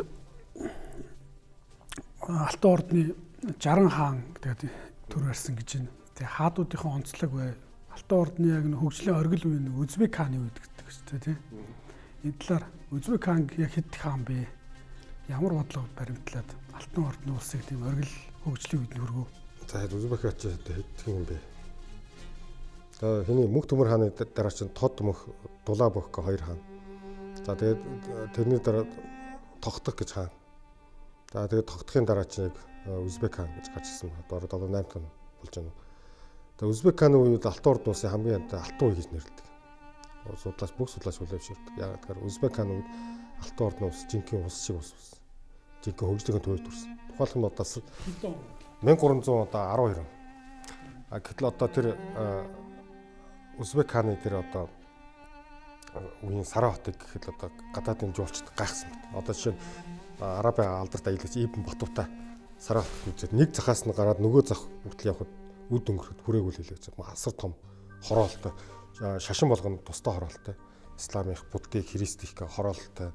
Яг хараарны завраар барьсан Сарай хотыг. За тэгээд дээрэс нь нөгөө анх удаа халаалтын системтэй, бохор усны суугтай, цэвэр усны хоолойтой, нийтийн нойлтой тий бүр одоо тухайн үед Европууд чинь баг голомжиндаа баашаасаа гаргаад тий шитгэнийг цонхоор асгаж яхад тэгэхэд нийтийн нойлтой ус татах хоолойтой тий цэвэр ус бохирын системтэй бар халаалтын системтэй байсан байгаа. За бүр анхны банкны шахуу үйл ажиллагаа тэнд явагдажсэн. За халамжийн үйлчлэгээ явагдажсэн. За тэгээд дээрэс нь тэр Сара хот бол одоо юг хаттын одоо тэр Бээжинд хаттад байсан бүх таваар хэрэглэл Сараад байдаг. Тэгээд өрний жуулчд үүж ярьдаг хэрэг хар урмыг үзээгүүл Сарааг үзээ гэдэг тий. Сараад очид бол яагаад гэвэл тэнд одоо хар урмд байдаг бүх одоо бараа тавилга, торог тий шаазан гэдэг бүгд Сараад байдаг. Тэгээд Сараад өөрийн гэсэн тийм соёлын нэг тийм одоо нэг гоё урлагийн дизайныг бас бий болгосон байдаг.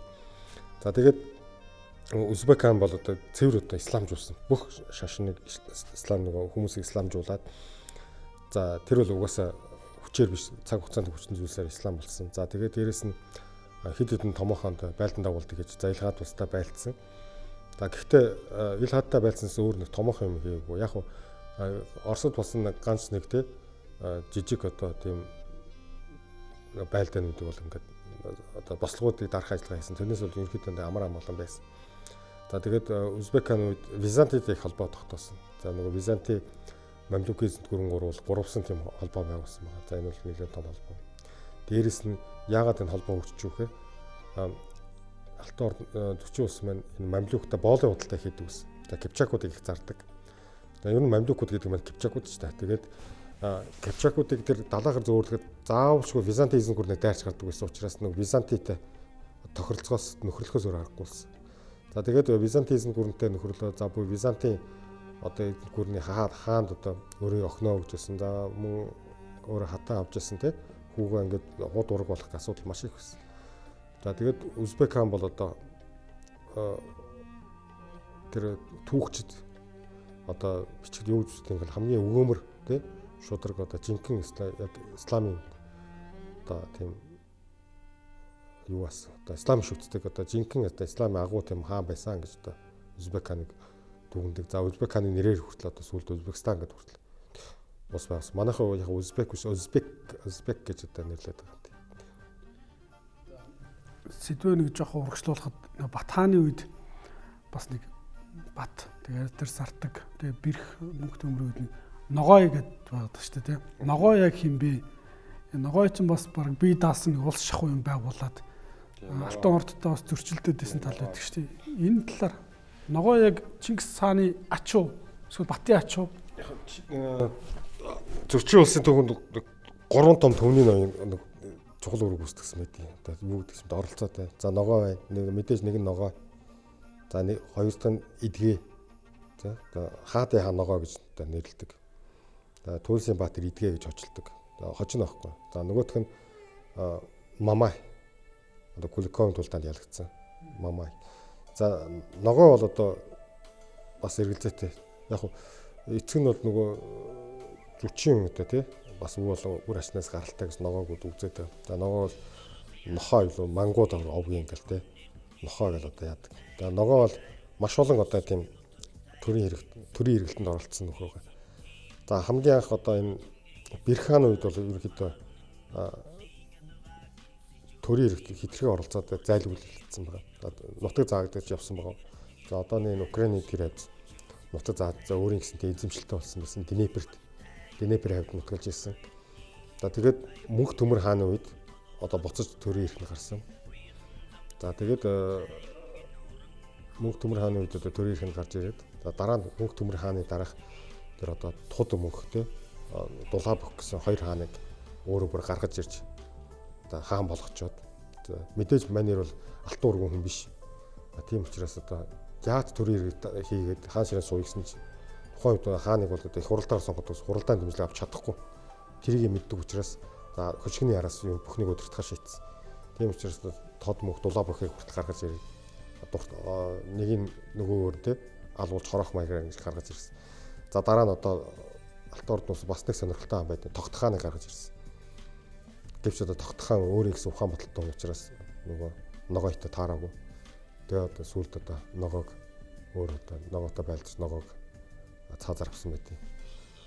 За тэгээд ногоог бол их хүндэлтэй оршуулсан. Дараа нь хин тэр хаан бол эдгээ гэж одоо ноён байна. За эдгээ бол одоо бас нэлээд одоо бас олон хаадаг бас юу болсон баг. Гаргаж ирэхэд бас оролцсон нөхөр. За дараагийн тэр ноён бол одоо Мамай. Мамай бол одоо Узбек хааны тэгээд Жанибек хааны юу байгаа. Хүргэн юм байгаа. За тэгээд тэр бол одоо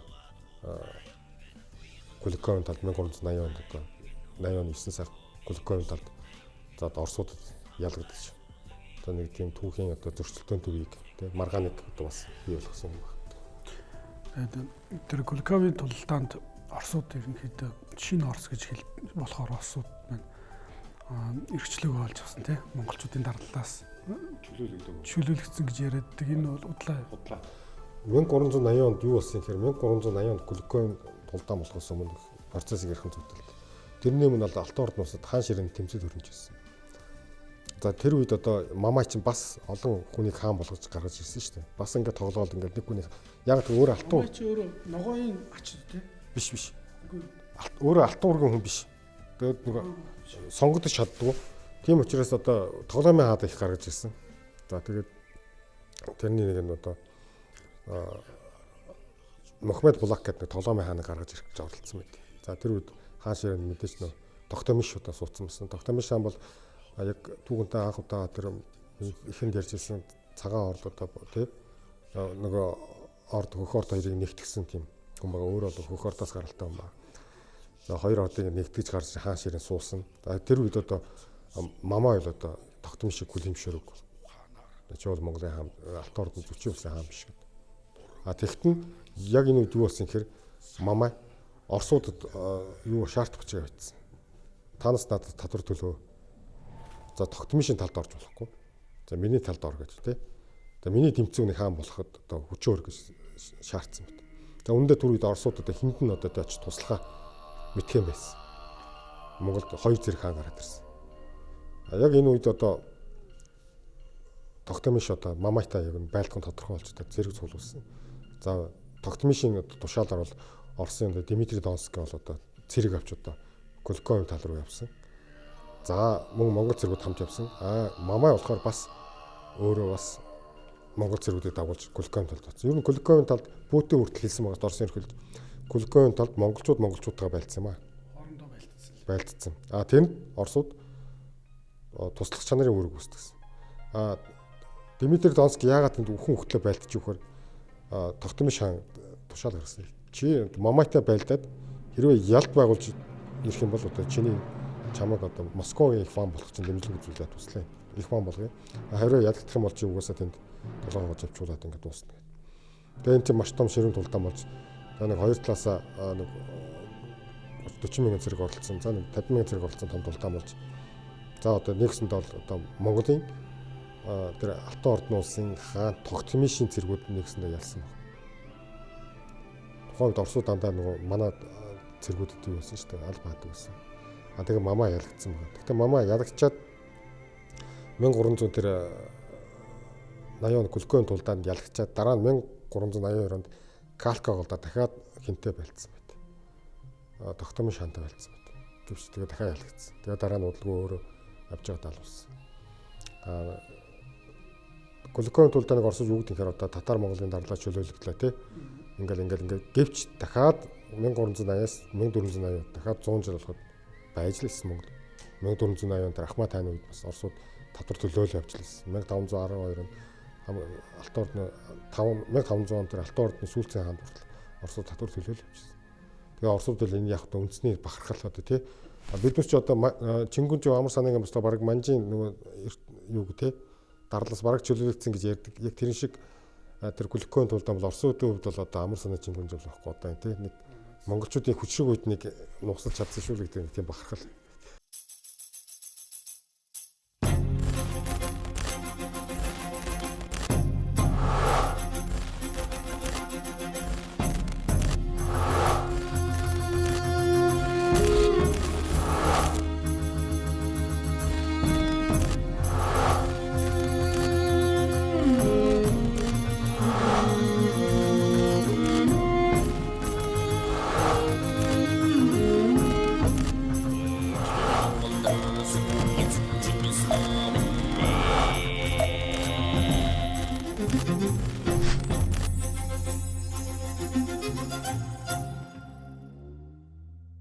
төв хүчлэгт аливаа улсыг хизээ төв хүчлэгийг эхлэхэд хизээ төртөө болсон бэ гэж асуудаг тийм. Тэгэхээр Орос гэдэг хүмүүс ч одоо хизээ яг төртөө болов. Монголчуудаас хизээ салан тусгаарлаж чадав. За дээрэс нь эдгээр яг тусгаар тогтнолоо олж авсан Монгол Алтан ордны улсаас салжээж тусгаар тогтнол олж авсан уу? Оросууд яагаад ингэж томорч том эзэнт гүрэн болтлоо. Тэгээ ер нь монголчууд 1237 онд Оросд цөмөрж ороход Оросд 50 гаруй вант улс байсан. Бүгд одоо вант улс ихтэй хот жижиг хотууд. Тэгээ Оросын хотууд яхад жижигхэн одоо модон хэрмээр хүрээлэгдсэн. За тэгээд нэг юм жижигхэн тий тэрийг вант улс гэж нэрлэдэг. За 90 тоног жижиг тосгодог гацаадаг нэг хяндаг. 50 гаруй Киви вант улс байна. Одоо Киев гэдэг Киви Орос, Владимир, Новгород, Рязань гэл тий Торжоск гэл тий бүгд одоо нэг улс гэж явдаг гэсэн. Хизээс нэгдмэл байж байгаагүй. Хамгийн том одоо вант улс нь Киви вант улс. Украин Киви Рус тэрийг Украин гэж байгаагүй. Киви Рус гэж байсан.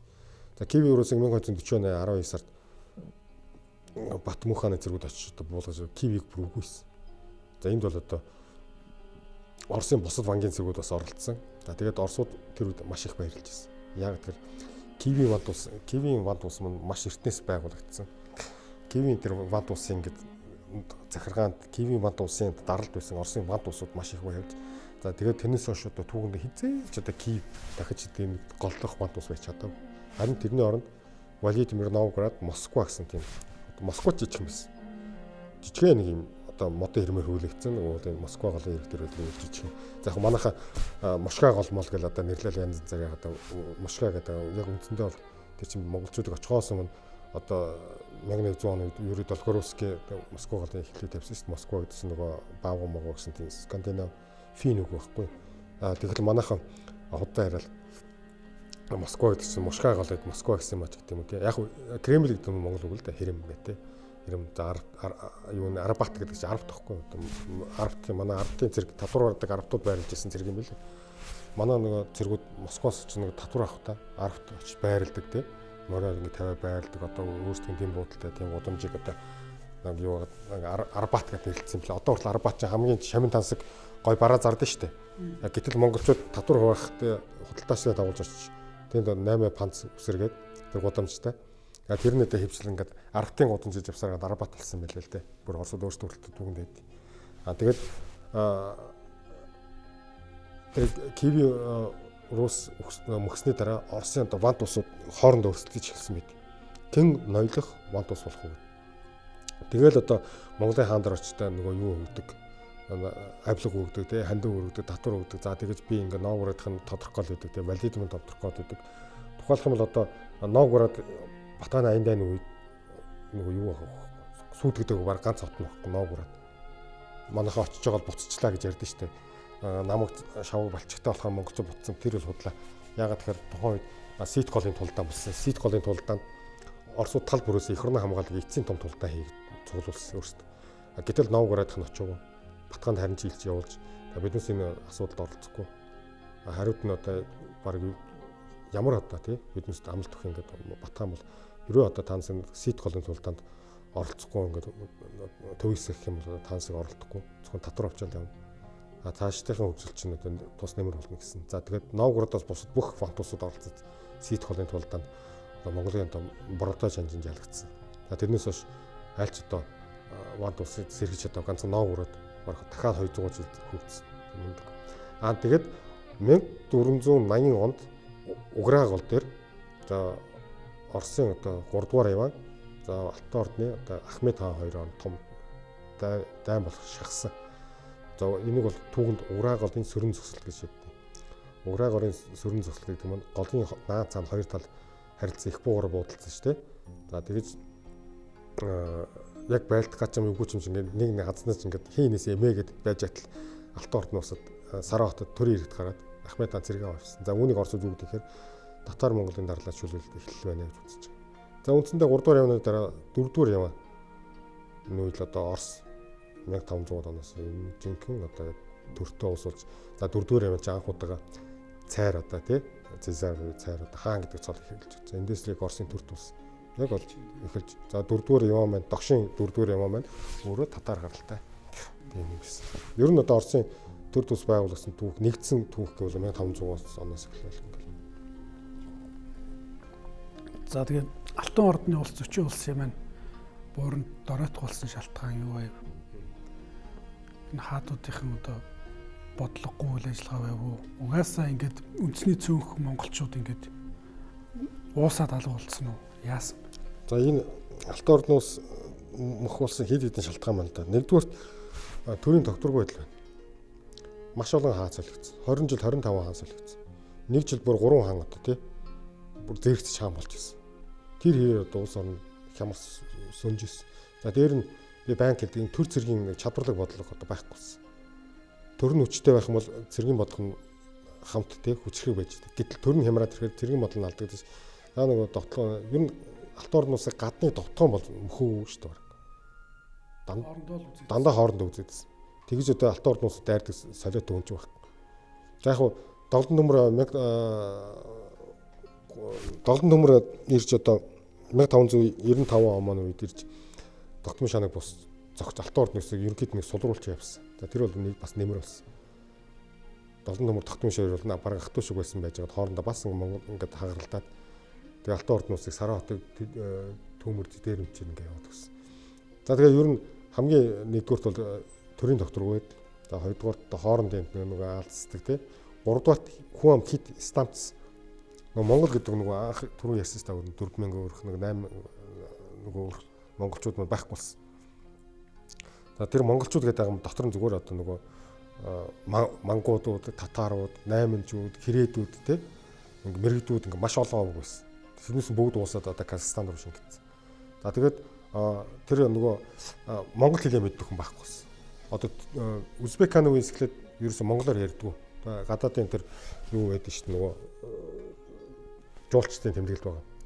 Монгол гэдэг одоо Чингис хааны үр ач нартай ярих гэсэн чинь дандаа түргээр ирээд байна. Кипчакгүй элч Алтан ордын улсын хаантай уулзахдаа орчуулах шаардлагагүй. Түргээр ярьж байгаа. Кипчак ч өөрөө түрэг шүү дээ. Тэг ингээ ярьж ингээ.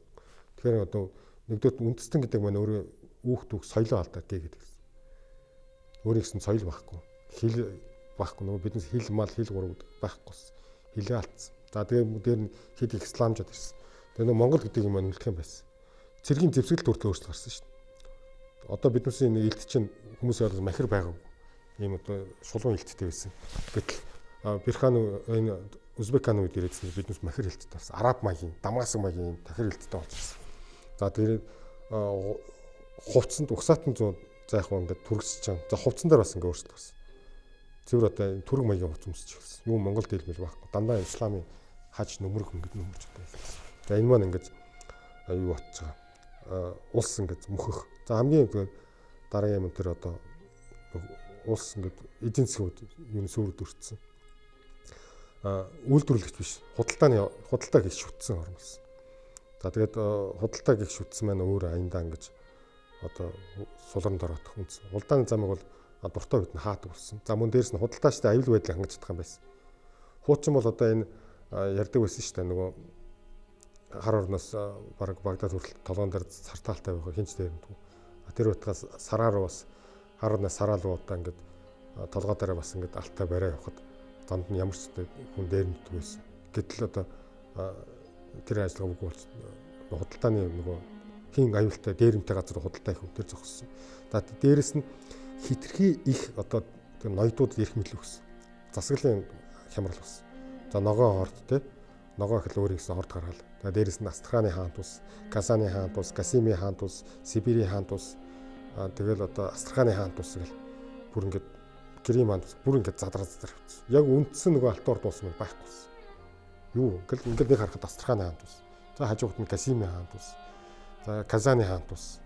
За тэгэл Сибирийн хаант ус, Казахын хаант ус гэдэг. Инхээр ч одоо ямар ч юу болчих. За тэр үедээ захирч чадах. Зөвхөн мамаа ихэд өөрийн нэг ордтой идгээ ихэд өөрийн нэг ордтой, ногоо ихэд өөрийн нэг орд байх. Орд гэдэг маань эзэмшил. Одоо би хаашаашаа ингээд баг нэг аймаг шиг юм эзэмшиж байна. Тэгэхээр тэднээс сүлдээ нэг төвн хүчгүй болоод салсан нөгөө бие даасан том толгоонууд чинь яаж юм хэр одоо том данхаасан бүтцүүч нь өөртөө төвдөө захирагдах байгаад эхэлж байгаа. өөрсдөө нөгөө юан гүрэн захирдахгүй бол нөгөө алтан ордын улс маань ингээд явж исэн бол дараа нь тэр үйл хэрэг өөрт нь яг нэг лайн карма үйл явр нь өөрт нь хэрж байгаа. Буцаад дотроос нь гарсан нөгөө ордууд маань салаад ингээд одоо улсууд болоод захирдах юм байгаад. Тэг ингээд алтан ордын улс маань 1502 он гэдэг үндсэндээ одоо үгүй болсон. Алтан ордны хаан Өзбек гэж хаан ба штэ. Тэрний нэрээр энэ Өзбекистан гэж улс бий болсон гэсэн үг үү? Тий, ер нь Өзбек одоо Өзбекийн үр ачнараас чинь хувь эзэмшлэлээр яг миний сэний ярьдаг шиг өөрийн улсаа байгуулад Өзбекийн хаан тусаг байх болсон. За буцаад ингээд Орос руу гараа. Таны нэг ярилцлаган дээр Оросууд ингээд хүчрэх болсон шалтгаан нь ерөөсөө монголчуудаар аюулгүй байдлаа хангуулж чадсан юм аа. Тэгэж хүчрэгдсэн. Энэ талаар жоохон дэлгэрүүлж байна. Тэгээ ер нь Оросын тэр Александр Невский бол их ухаалаг бодлого явуулсан л та. Хэнийг түших вэ? Европыг уу? Эсвэл монголчуудыг уу? Тэгээ шийдэл нь юу байсан гэхээр монголчууд. Монголчуудад авах нэг юм байсан. Тэр монголчууд ерөөсөө ямар ч шашныг тулгадаг, ямар ч шашнд хүндэтгэлтэй ханддаг. Алтан ордын тэр улсын зөчийн улсын Сарай хотод их буддын сүм байна, христийн сүм байна, католикч байна, ортодоксч байна, исламын сүмч байна. Нестор улсын сүм дууж ер нь ч гар муудах байна. Тэгээд Европын Оросуудыг эртнээс одоо тэгээ католик болох гэж үзэжсэн л та хэд хэдэн үнэндээ хийжсэн. За тэгээд ялангуяа тэр чууд нуурын тулдаанд Лодог нуурын мөсөн дээр одоо ингээд Тевтоны эрцаарууд ирж. За тэнд одоо 1941 онд Александр Невский тэнд алдарсан шүү дээ. Невский Нево өмөр нэрэг дээр одоо тэр юунуудыг шивлүүдийг боцохож тэр эрцааруудыг за тэгээд тэр тулдаанд бол Монгол зэргүүд оролцож. За ямар Германд буцаасан байна. За дараа нь литвчүүдийн хэд хэдэн товтлогоог бас монголчууд зогсоож өгсөн. За дараа нь Батхааны дараа тэр тод мөнх дулаа бүх хааны үед бас одоо Унгар руу, Болгар руу манайхан одоо товтлогоо хийсэн. Тэр Батхааны хойш хамгийн том товтлогоонуудыг хийж исэн. За тэр болгонд бол европчуудад хатууд хариуг нь өгч исэн. За үүнээс хойш ерөөсөө ингээд католик шашин дахиж одоо Орос руу одоо өндөх одоо шаардахгүй болсон. Яг тэгэхээр монголчууд үнэ алдатын шашинд бол тунгаг бичих гаргасан байна. Ялангуяа одоо Өзбек хааны тэр хатан дайдуулаа гэх хатан байна. Ордоо гэдэг Орос хоёр ангид гардаг. Тэр нэг хараагүй болчиход хараардаг. Дайдуулаа хатан болохоор одоо дайдуулаа хатан болохоор Оросын сүм хэдэд тусгай зарлиг гаргасан. Татвараас чөлөөсөн. За сүмийн өмч хөрөнгө талдаж болохгүй. За сүмөөс ямар нэг юмыг хэлэхгүйгээр дээрэмдэж авч болохгүй. За сүмэд Монгол Оросууд тий тодорхой хэмжээнд татвар өгөх хэрэгтэй гэдэг энэ тогтолцоо бол одоо хүртэл Оросууд сүмд өргөл барьц өгдөг асуудлыг бол сүмийн амьдрахныг арга бол улсаас татаас өгöd байх боломжгүй байна. Харин Оросын ард иргэд өөртөө татвар авах хэрэгтэй гэдэг алт ордын улс авах татварын хэмжээг нийс тодорхой хувийг тэр сүмийнх нь авахыг зөвшөөрсөн. Жишээ нь одоо алт ордын улсад жилд 1000 лан зоос өгдөг юм бол тэрний одоо 200 лан зоосын одоо сүм авах хэрэгтэй гэдэг бүр сүмээ хуульчлаад сүмийн одоо он тоолын бичгүүд дээр байгаа. Би одоо Оросын нэг эртний Орос хэлээр бичсэн сүм тоолын бичгийг сүмийн он тоолын бичгийг орчуулж байгаа. Тэн дээр яг татварын асуудлыг ингээд тий бүгдийг яг бичсэн байл л дээ. Тухайлбал данчин гөрөөчин шонхорчин тий тариачингүй бүгд одоо Оросын сүмд одоо татвар өгөх хэрэгтэй мэрхтэй гэдэг бүгдийг тодорхой заасан байна.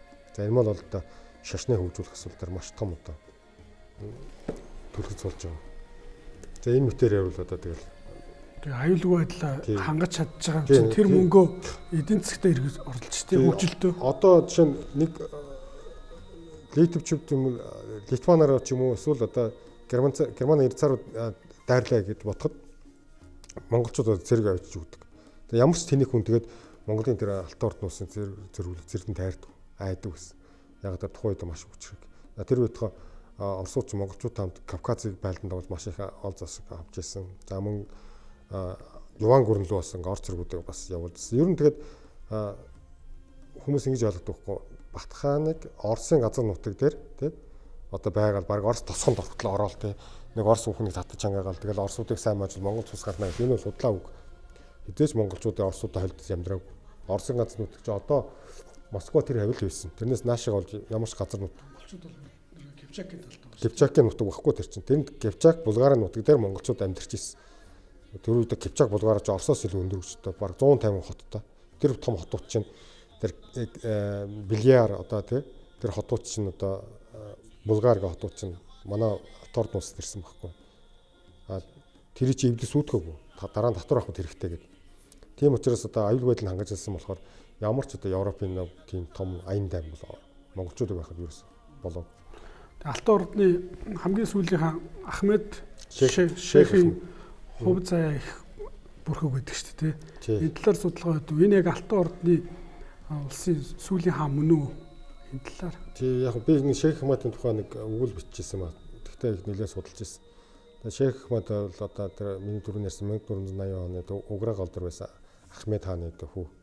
Ах トゥ гур байсан. Тэгээ хоорондоо нэлээд таарамж байж байгаа. Хамгийн сүүлд Шейх Ахмад хаан болсон.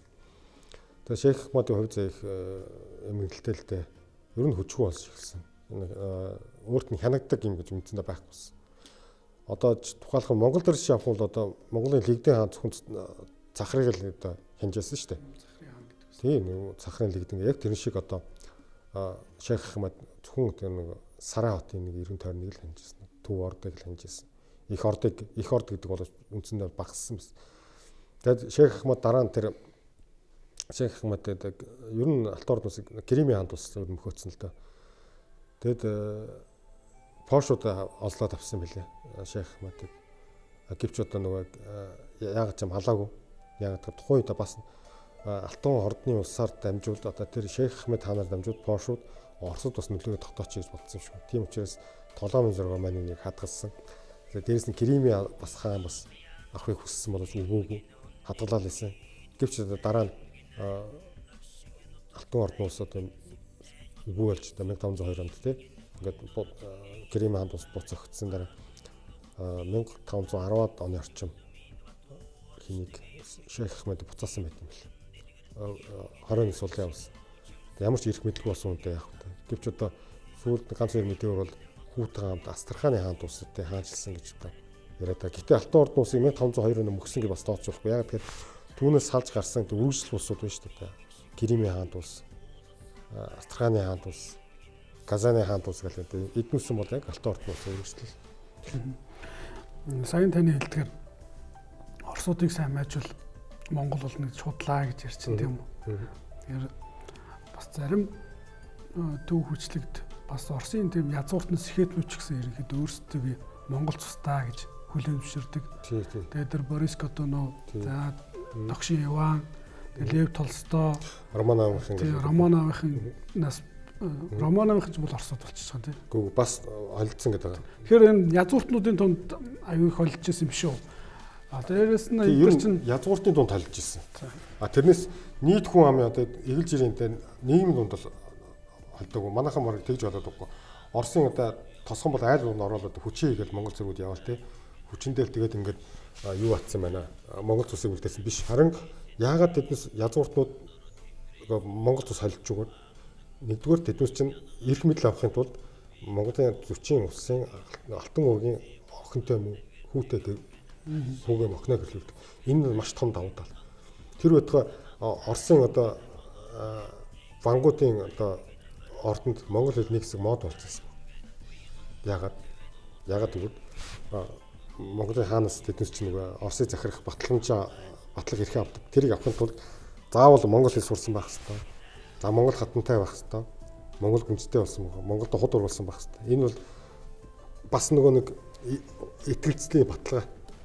Тийм ч учраас одоо Оросын ер нь зонглох ихэнх ховгууд чинь дандаа монгол цус солилцсон. Тэрнээс зүгээр тэрийг л яг нөгөө Толстой мостой хэлсэн баг нөгөө маажуул одоо монгол цус гэнэ. Тэрнээс бүх нийт ард иргэдээ юм холдох шаардлагагүй. Ер нь Оросын одоо тийм язгууртан сэхэтэн ер нь 17 18 дугаар 19 дугаар 100 үеийн тэгээд Оросын хамгийн сор болсон улсууд чинь дандаа манай Алтан уургаас гаралтай байхгүй. Тэгээд тэрийн ч одоо Оросууд мэддэг болоод яадаг чинь октябрь улсыг гарсны дараа 1917 оноос бүгдийг бараг устгаад цааслаа хийсэн шүү дээ. Манайхан Алтан уургийнх нэг л цаазалсан шиг юм. Оросод улс Монголын Алтан уургийг бас цаазалсан. Нэг юм том гашуун. Тэгээд яг Монголын одоо энэ Алтан ордны улсын талаар судалгаа Монгол талаас аюул их сул байдгийг харагдаад байдаг. Тэгээд Оросуудаас айгаад ингэ судалгаа хийгээд байдаг юм уу? Хийд юм уу? Эсвэл Оросууд бол одоо нэг үе бод бас Алтан ордны улсын талаар кино хийдэг. эерэг их юм ярьдаг боллоо шүү дээ. Энэ талаар одоо биднээс л одоо хүмүүс ярьдаг л өнгөрсөн 70 жил Оросууд зохиож өгсөн түүхээр явлаа гэж. Одоо ч яваалаа. Одоо ч яваад. Одоо тэр түүхийг улаан цаа ингэж бичиж өгөн байцсан л та одоо. Биднес ч юм бас нүдтэй хардаж ихтэй болцсон одоо тий. Хорвоод хэлтэй танилцдаг захим ертөнцид ордог. Одоо Оросууд за Казахстанууд за тэр юунууд татарууд яаж юм нэхэр соёл урлагаар их зөөлөн хүчний бодлогоор ингэж одоо тий түүхийг өөрсгөх гэж оролдож байна. За одоо Алтай ордын ус гэдэг бол ийм байсан, тийм байсан гэдэг Казахстаны түүхчид, Казаны түүхчид, Оросын түүхчид бас ингэж хэлж байгаа туркууд хүртэл бас ингэ оролцож байна. Одоо биднээс бол түүхийг өөрөө харах цаг болсон. Энэ манайхан бас эмзэгэлт юм шиг байна. Одоо хамаг юм Оросоос хараад тий. Тэгээ Оросын ингээд яавал болохгүй бол тэ за дээрэс нь Оросууд одоо юм монголчууд жижигхэн гүрэн ингээд дарлуулж яснаа бодохоор одоо дургуун үрдэг ч юм уу яад их гүрэн гэж бас нэг омгшил байна шүү дээ. Гэтэл одоо монголчууд ингээд өчүүн жоохон монголчууд эзлээд ингээд татвар хураагаад 800 жилийн өмнө Оросуудаас татварных явж ирсэн. Одоо гэтэл мэдээс өөртөө Оросуудаас юм гуугаад царай алдаал тий. Бензин шатхуун тасгүй бол явж байна. Энэ үдийг бодоод үзсэн юм бид бас одоо энэ түүхээ үзлээс нэлээ өөрчилчих. Гэхдээ биднээс их гүрэн гэдэг айх хэрэггүй. Би түүх бол түүх шүү дээ. Биднээс бодтой өмчих хэвээр. Үнэхээр тэр монголчуудыг Оросыг эзэлж ирсэн үнэн. Оросууд гэсэн өөртөө хүлэн зөвшөөрдөг. За тухайлах юм бол одоо нэг хэсэг 20-р зуун гараад Оросд бол Евразист үзэл гэж их дэлгэрсэн. За Евразис ер нь 18-р зуунаас дэлгэрсэн үзэлтэй. Евразист үзэл гэдэг нь бол Евразис тал руугаа одоо тий чиглэсэн судалгаа явуулдаг. За нөгөөд нь өрөндийн талыг барьсан. Тэнгүүт нь өрөндийн талыг барьснууд нь Евразист үзэлтэй судлаачтай Гумилев, Владимирцев гэх мэтийн одоо тий Якубовский гэх мэтийн эрдэнэт топ эрдэнэттэй бүгдийн зүрхийн зүйлийг хорихын хариад алхахыг хаалгаад дуусгасан. За хамгийн их хэлмэгцэн бол Гумилев байна. Одоо Гумилев бол одоо түүх яг бодиттой нь бичиж одоо Гумилев маш олон ном дээр одоо Оросын эзэнт гүрний сул дор арчаагүй байдал яагаад монголчууд ингэ эзэлсэн те монголчуудын хүчинд яаж улс орон болсон тухайг бүгдийг бичсэн байт. Гэтэл одоо Гумилев хэд жил шорондоо хийж цөлдөгт явуулж зохиол бүтээн хааж боож цензурч исэн. За манайхан хүртэл одоо би хүртэл одоо тэр хуучны тэр 80 90-ад оны үед хуучны уран зохиол тэр үүсгэн хэрэг монголчууд одоо Оросыг эдэн төрөмгөлж маш олон ард иргэдэг аль цустаад бараг фашист Гитлерээс дутхгүй үйлдэл хийсэн байна гэж гэх юм тийм юм шилжсэн. Гэтэл одоо тэр үеэс хойш одоо юм нэгдэж юм чөлөөтэй болсон. Биднес түүхийг арай өөрөөр хардаг болсон. За яг түүхийн судалгааны хувьд бол үнэхээр Монголд хоцрогдсон явж байгаа.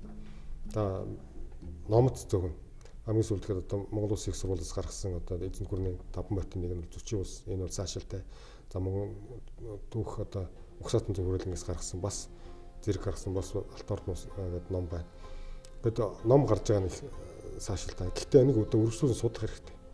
So одоо би энэ Алтай ордын усыг одоо баг үндсэн ажлынхаа хажуугаар хобби юм гэж судалж байгаа. Гэтэл одоо үндсэн ажилдаа дарагдаад энэ чи юу заримдаа үзэх ингээд завгүй ингээд мартаал явж байна. Одоо зарим юм сайн хийж явах гээд мартсан байна. Гэтэл Европ нь Орос энэ хятад одоо бусад манайх бусад судлаач гэж хийнэ хэлдэг. Тэр судлаач гэдэг хүн бол зөвхөн Алтай ордын ус, за ил хаад цагаатаа ус бол зөвхөн тэрийгэл судална. Зөвхөн одоо энэ шилийн аяг багшлаад энэ аягаа судалдаг. Өөр юм судална. Гэтэл биднээс хорвоодлын бүх юм хамт юм судлаад ажлынхаа хажуугаарт ингээд төвлөрч чадахгүй. Тэрэнд ингээд нөгөө тий ачааллын гаргаж чадахгүй ингээд алдчихад байгаа байхгүй. Тийм учраас одоо би боддог хөх гэн зөчийн ус судлалын хүрээлэн байгуулах тий төрийн бос байгуулах. За энэгээр дамжуул бас нэг тодорхой хэмжээний залуу шүүдийг энэ одоо чиглэлд одоо секц дуулан маягаар хамруулж за энэ судалгааны би өөрөө судалгааны номын санганд бас бэлтцсэн. Надад одоо би Алтай ордын ус 200 номыг өөрөө захимжуулсан байна. За тэгээд тэрийг одоо нээлттэй болгох бодож байгаа юм. За тэгээд мэдээж оюуны хэмжээ асуудал байгаа. За тэгээд дээрэс нь энэ би Алтай ордны түүхэн талаар зөчийн улсын түүхэн талаар маш их хэмжээнд өгүүлэх боломж гаргал одоо бичиж нэтэд тавьж тэ фэйсбүүк дээр групп байгуул тэн дээр бас хүмүүстэй санд дуудлаас олцдог. Гэхдээ бас ажлын ачаал хажуугаас шалтгаалаад шорч чадахгүй байна. Бас нэг өөрийн гэсэн тийм залхамжлуулаад явах одоо залхамжлагч тэ хүн хэрэгтэй. Одоо Алтай ордын судал гэх юм бол одоо Монголд 3 дарамт зөөхөн байна. За миний бодлоор Шүлхүүн академийн түүх угсаатан зөв хөрвүүлэнгийн одоо багш одоо манай цолдон багш байна. За одоо манай энэ анх хоёр одоо чин зэрэг мөсөн багш нар байна. За тэг өөрийгөө нэрлэл ингээл ер нь гарын 5. Тийм үү. Тэгэхдээ биднес энэ Чингис хааны үеийг судалдаг хүн маш олон байна. Чингис хааныхаа бүр нуус товчийг чэйжэр мэддэг. Тэгэхдээ одоо энэ Алтан ордын нуус руу орж идэггүй нэгдүгээр хэлний бэрхшээл байдаг баг. Орс дээрээстэй материал одоо аваад ингээ орчуулад явах бас тэр бол одоо орс хүн болгон англи хэлгээд орс хэлээч баг ингээ сонирхож байж. Нэгдүгээр хэлний бэрхшээл, хоёрдугаар төр зэсгээс ерөөс дэмжлэг алга. Тухайлх юм бол одоо энэ Орс Казахстан хийж байгаа кинонуудыг хараад дандаа төрийн зүгээс бодлогоор дэмжээ те. Бүр одоо мөнгө төгрөгөөр санхүүжиж хийж байна. Гэтэл би одоо нэг хурал хийх юм бол надад мөнгө олдохгүй. Одоо дээрэс нэг юм бичээд ингээд нийтлүүлж ихээр нэг дэмжлэг байхгүй те. Иймхүү жоохон одоо юм нас болоод одоо ингээд энэ Алтан ордын 40 улс судал маань одоо ингээд ерөөхдөө миний бодлоор одоо баг амтай голтол явж байна л гэж байна. Татарстан улсад Алтан ордны улсын талаар тийм шинжлэх ухааны төв байдаг гэсэн үнэн үү? Байнга форум болдог гэсэн. Одоо Алтан ордны судлаар бол одоо хамгийн их юм хийж байгаа газар бол энэ Татарстаны Казани их сургууль байна. За Казани их сургуультай би холбоотой байгаа. Казани их сургууль маш их юм хийдэг. За тэнд бол одоо Алтан ордны улсын түүхээр судалгаа хийж байна. За Казанууд сая бол Алтан ордноос байгуулсан 750 жилог тэмдэглэжлээ. Тэгээ ингээ ер нь бодоод хахад манайхаас бусдын орнд илүү энэ судалгаанд харуулж байна. Казаны их сургууль бол маш их одоо судалгаа хийдэг, хурал хийдэг, жил болгон хурал хийдэг. За онлайн одоо эрдэмтний сэтгүүлтэй. За тэрэнд би одоо материал өгөхө бэлдэж байгаа. Хүсэлтээ явуулсан, зөвшөөрсөн. За тэгээд Татарстан гэдэг улс маань яагаад одоо энэ Алтан ордын улсын судалгаа хөгжүүлээд байна гэхээр одоо бидний хийхгүй байгааг хийгээд байна л да. Татарстан гэдэг үндэстэн бол одоо мэдээж байгаагүй. Вс одоо Чингис хааны татарууд энд ирээд ингээд амьдарсан гэсэн тийм байхгүй. Татарууд одоо энэ татаруудын яг өвөг дээдс нь болохоор эзлэн бүрний булгарчууд, цэвэр монголчууд биш. Эднээс бол булгарууд.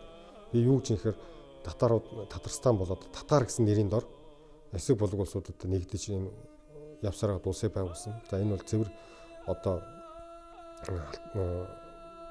Алтан ордын улсын нэр хүнд Монгол гэсэн үг зээлж одоо энэ Татарстан гэсэн улсыг байгуулж үүнээс одоо яг хуу зарим улсууд хэлж байгаа үгийн сан за тэр зарим нэг ёс заншил тэ айраг мар ингээд юуг нь харах юм бол яг Монгол гэж магадгүй гэж үнэхээр ингээд үзэхээр би бол одоо Монгол гэж хэлэхгүй энэ зүгээр түрэг угсаатнууд яг хуу Алтан ордын улсын тэр үеийн хүчрэг байсан татар гэсэн нэрийг тэ авч ашиглаад Татарстан гэж одоо улсыг байгуулсан гэж үзээд байна. Энэ тэгэл өөрийнхөө үндэснийг хөгжүүлэхийн тулд одоо бусдын түүхийг эзэнгүй түүхийг л бид нар өөрсдөө судлах байхад яаж штэ зээлж штэ тэгж хөгжүүлж юм тийм үү. Ер нь одоо ингээд түүхгүй хардсан бусдын түүхийг хулгайлдаг л да. Тийм учраас ингээд одоо Монголын түүхийг хэн дуртаанууд та тий өмчилж гин, хулгайлж гин, авж гин, дээрэмдж гин, өөрийн болгож гин тий тэр чинь бүр гоё нэмж хаширлаад биднээс өөрсдөө ийм байсан юм мэд бүр үнэмшмээр хүртэл биднээс түүгийн зохиож өгч шүү. Хэрвээ чи түүхээ мэдгүй түүх шин сам зохиож өгнө гэж. Тэгэхээр биднээс мэдхгүйс болоод биднээс зохиосон түүхээр бол амьдарч шүү. Одоо тэр Татарстаны Казани их сургуулиас гаргасан тэр ном одоо маш том хоёр ном батном гарсан шүү дээ. Казани татарын их түүх гэдэг хоёр том зузаан ном гарсан. Тэрийг үчихэд тэр чигээр одоо Монголын түүхийг одоо өөрийн болгоод одоо бараг л одоо Батханаас өмнө Татарстануудын Евразийн талд нутагт үүсээд амьдарч байсан гэж. Гэтэ яг нь булгаар гэдэг хэлэхгүй. Зүгээр татар гэдэг үндэстэн байсан юм шиг ингэж яриад байгаа. За подкастын сүүлийн асуулт бид хэм бэ? За хүмүүс их асуудаг л дээ. Бид хэм бэ гэдэг. Одоо яг зарим нэг гоё хэлэх байх л та. Одоо бид бол агуу их түүхтэй тий хэдэн мянган жилийн гүнүгөөс эхлээл өнөөдөр хүртэл төр тулстай тий. Ийм би бол харин шүүмжлэлт танд байна. Өнөөдөр биднес хэм бэ? Биднес өнөөдөр түүхээ мэдэхгүй. Одоо ёстой нөгөө амтнаар бол одоо яг шоргоолч шоргоолчнд тарихгүй шүү дээ. Зөвхөн рефлекстэй. Зөвхөн одоо юм зөх хоол идэх те ингээ бүх юм рефлекстэй. Яг шоргоолч. Жогоон болгол үүмэлээ божигнаас сандарчдаг. Яг тийм шоргоолч. Түүхээ мэдэхгүй байна. Төөрч чинь. Тэгээ их төөрөлд чинь. Гэхдээ одоо байнга муугар хэлээд шүүмжлэх юм бол одоо тэгээд хэцүү шүү дээ. Нөгөө уужаа алж хэд дүүжлэгэл одоо хийх хэлгүй. Тэгээ хоо бид гэдэг бол одоо яг нүүдэлснээсээ салаад нийгэмшээд хотчих тал руу явж байгаа дарт юм. одоо нөгөө нүүдэлж арт юм гэдэг статус одоо биднес зохихгүй. Биднес харин нийгэмшээд суурин соёл иргэншилт нийгэмшиж байгаа. Одоо түүхэн зам ясны дагуу яг улдын үеэсээ гарцсан. Одоо түүний дараах нэг сэрэг мандалтын нэг завсар хоёрын үед явж байгаа юм арт юм. Жохон биднест түлхүүр өгч юм бол биднес яг одоо тэр түлхүүрдад ингээд асаад явчих тийм. Одоо машин л гэсэн үг. Ер нь бэлэн. Тийм мөхсөн арт юм биш биднес. Бүр одоо сүрхий юм хүчээд ивс арт юм чинь. Яг тэр хөгжлөрөө ойртож байгаа бол тэр нь завсар байгаа арт юм. Биднес одоо жохон цаг хугацааны хүчин зүйлс хэрэгтэй. Тодор харахын тулд түүхээ сайн судлах хэрэгтэй. Өнөөдрийн сэдэв маань Алтан ордны улс буюу Зөчийн улсын талаар ярьцлаа. Өнөөдрийн зочноор цэргийн түүхч, түүхийн ухааны доктор, хошууч Тогмодын Сүхбаатар оролцлоо. Таны судалгааны ажилчин амжилт хүсье. Баярлалаа.